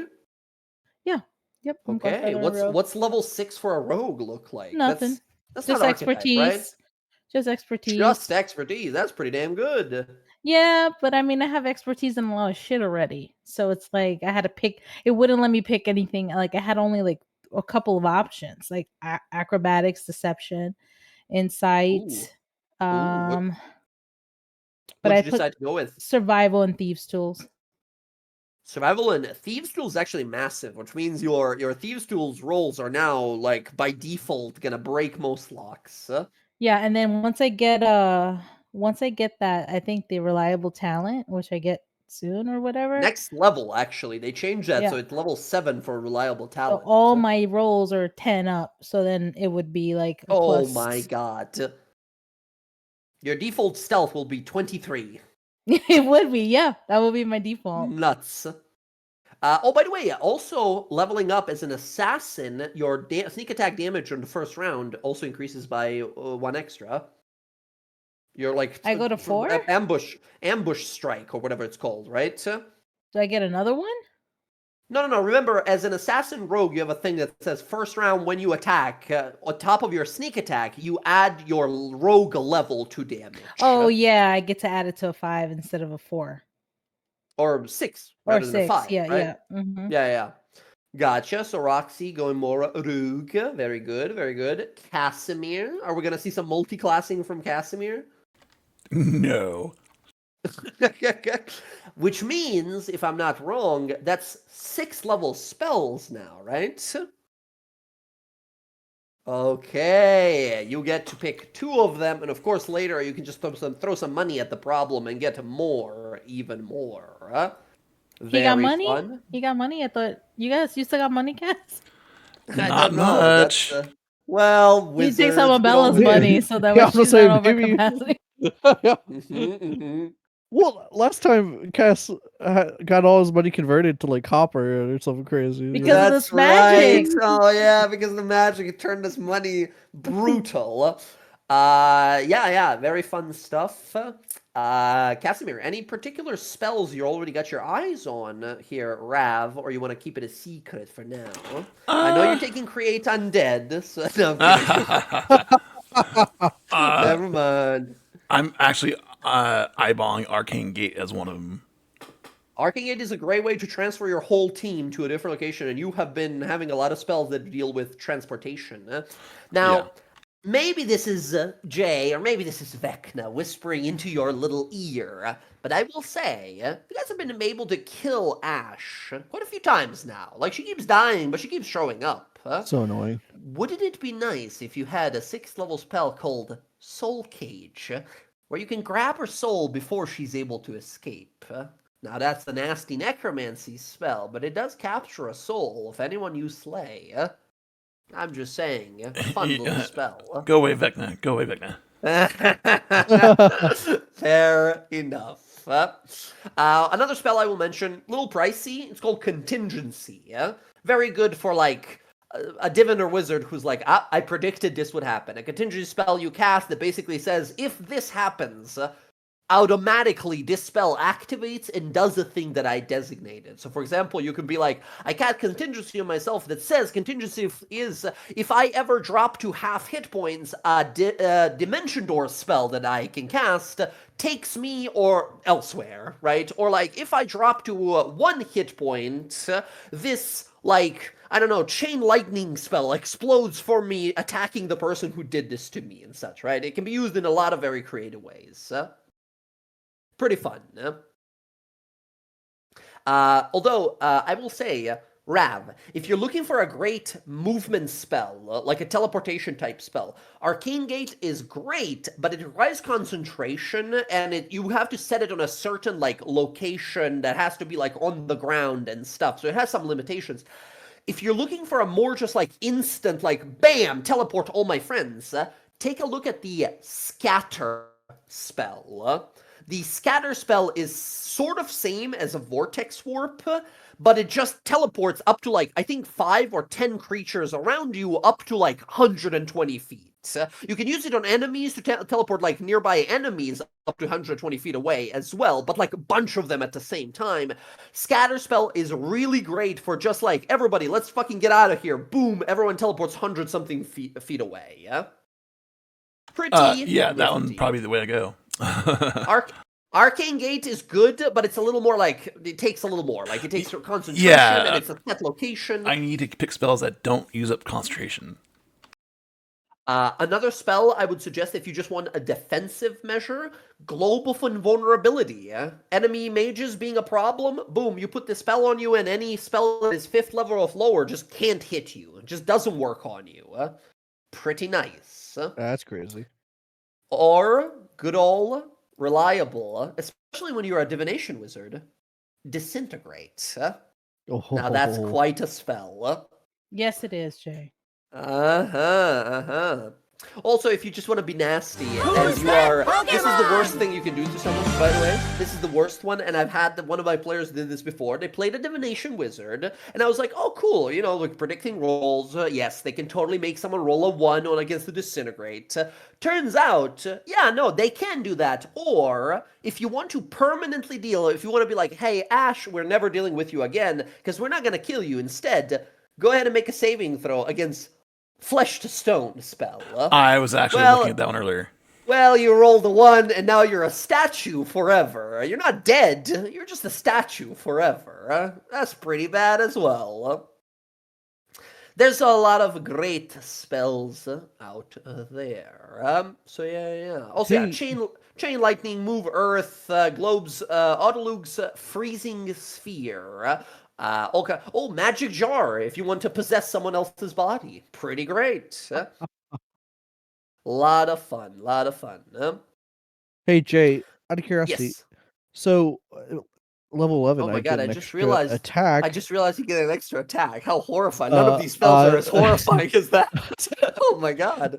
So, but what's interesting is I don't see it on my character sheet. Like I saw it when I leveled up, but then like I see just one extra attack, but not a Oh, second let me extra see. attack. Yeah. I Where is imagine it would have it? gone to the bottom, but I don't know. I don't see it. Extra attack, action Yash! surge. Yeah, I don't see it either. I'm gonna add that manually to your sheet real fast. Yeah, a little strange, but I just went. I'm like, I'm pretty sure. I'm like, I just saw it when I leveled up. Extra attack. I was like, great. I just noticed that it wasn't adding my cleric domain spells. I have to add them right now. Ooh, I'll add those for you if you want me to real Hold on. fast. Yeah, I'm just editing them because I was taking them from my well, I think it did add them, but I didn't have the always prepared next to it, so I was counting it against I've my added own your spells. I've added your thing at the bottom there for Bella. 2 extra attacks. Perfect. Thank you. Thank you. 3 attacks with the big ol' Muckwahoodle. Very fun times. Yeah, and with Unleash Incarnation, it's 4 attacks, action surge, That's 8 8. attacks. Fighters. Fighters are good at one thing, and everyone's like, they're so simple. Fighters do the one thing, but they do it really well and a lot of times. Where like, you just did 300 damage. Interesting. Very interesting. Oh, man. Okay, very exciting. Very exciting. Okay. For Bryn, which I way do is see Bryn it. I'm going? just fixing it because You're going cleric then? yeah, I have to add the always prepared because it's my domain spell. And I was counting them against myself. Gotcha. And what are your domain spells that you get here? So I get my 5th level spells, and I get Destructive Ooh. Wave and Insect Plague because of Tempest. Ooh. Destructive Wave is always been sort of a mixed bag for me. Actually, hold on, let me see something. I think they changed Destructive Wave, by the way, yeah? A little bit. Where is it? Let me just see it on your sheet so I can tell. Did you add it already? You did. Yeah, it's there, yeah. Okay, yeah. It's it's no, never mind. They did not. I thought they changed it. No, it's still as it was. Destructive Wave and okay, here's the thing I never understood. Why Insect Plague? What does that have to do with Storm? Summon a bunch of insect and bugs to like eat away at your enemies. I was like, what why? Why? Who decided? They couldn't figure anything else out for 5th level. Right. So I think if that's all right with you, I'm gonna pick a different 5th level spell for you that might be a little more appropriate if you'd like, rather than. Let me see. I had one in mind before already because I was looking at this before already. Let me see.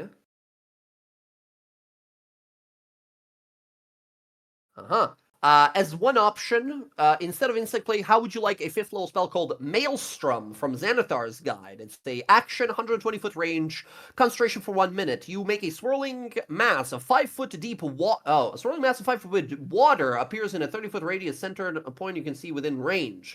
Point must be on the ground or in a body of water. Until the spell ends, the area is difficult terrain. Any creature that starts its turn... Wait, 5-foot... Oh my god, it's a 30... So basically a 30-foot radius spell that is difficult terrain, and anyone that starts his turn in there takes 66 bludgeoning damage on a failed strength save and is pulled 10 feet closer towards it. Oh yeah, I'll take that instead. So big, like, actual, like, Eye of the Storm, pulling people in type of thing.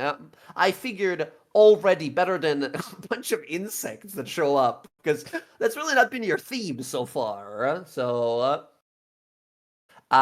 We could also go, if you want to, reincarnate, as if you, like, strike him with a lightning, or, like, raise dead, right? Well, raise dead you have already as a cleric, so that's kind of pointless. I don't know if there's any other that work too well. Let me take a look. Luckily, there's a lot of spells. So that's like Radiance, not really. Not really, not really. Meh. I'll take the one you said. The first one. Yeah, I'm just looking at some like options and such, but I don't see too many that are like lightning type of based.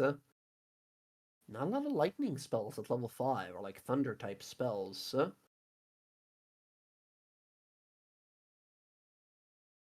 Yeah, I think Maelstrom is fine if that's right with you. You don't want me to add it? Yeah, I'll take Offensive Plague.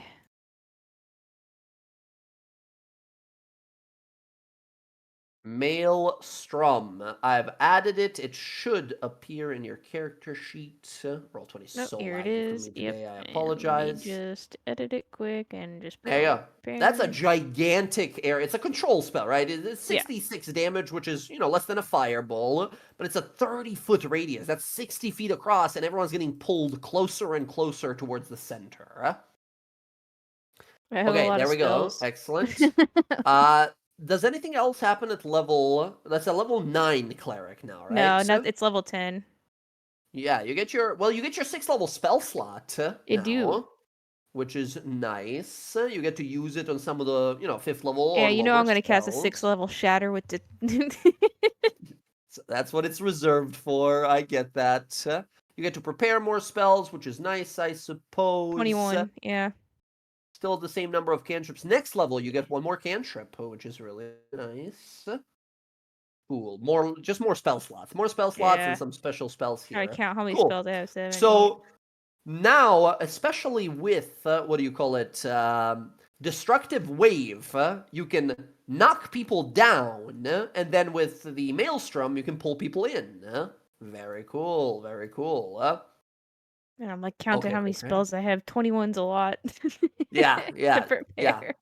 It's well, if it makes you feel any better, you're not the only one suffering now. Every person who multi-classes now, every spellcasting class now prepares spells. So everyone has like a million spells now. They did away with the spell known thing, which I think is for the better, even though some of them were all about like the arsenal repertoire you have, like a sorcerer and such, but like just give people spells. Spells are fun, give people spells. Okay. And yeah, we went over Bella's here, went over everyone's, we got everyone sort of figured out here. I'll send a little message to Jess, let her know that we leveled up. But everyone, nicely done. These have been very fun 50 sessions of our campaign. Now, I can't tell you if there's going to be another 50, but we're over halfway for sure. Still a few things we got to handle. We got to stop this, whatever it is that Ash is planning to do with all these ingredients for this terrible, terrible soup she's cooking up. All right, everyone, GG's. Thank you so much for gaming. Everyone have a great... Oh, what is this?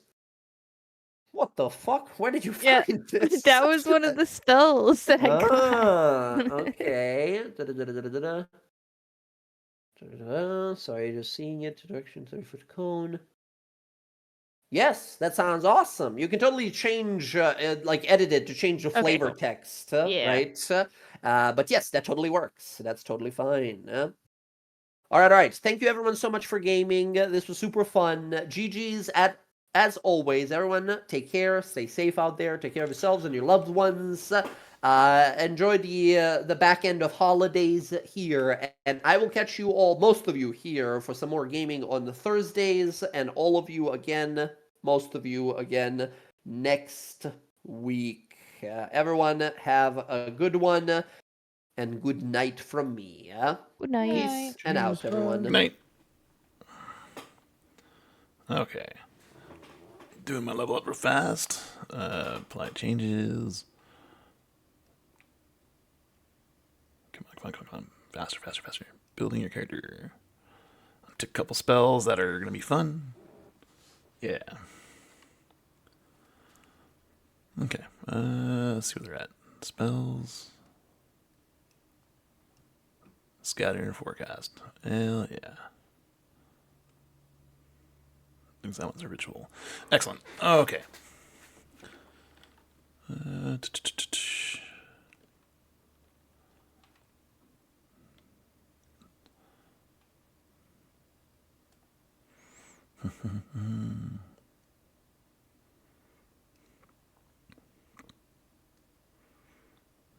Sweet.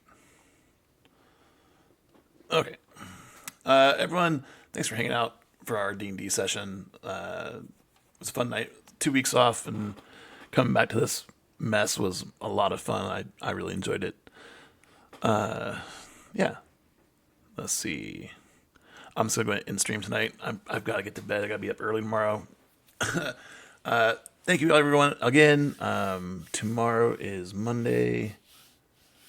I don't think I have anything planned tomorrow. Maybe I'll try and do some Embervale or maybe some Clue. I don't know yet. Yeah, I'll try to be on stream, but we'll see. All right.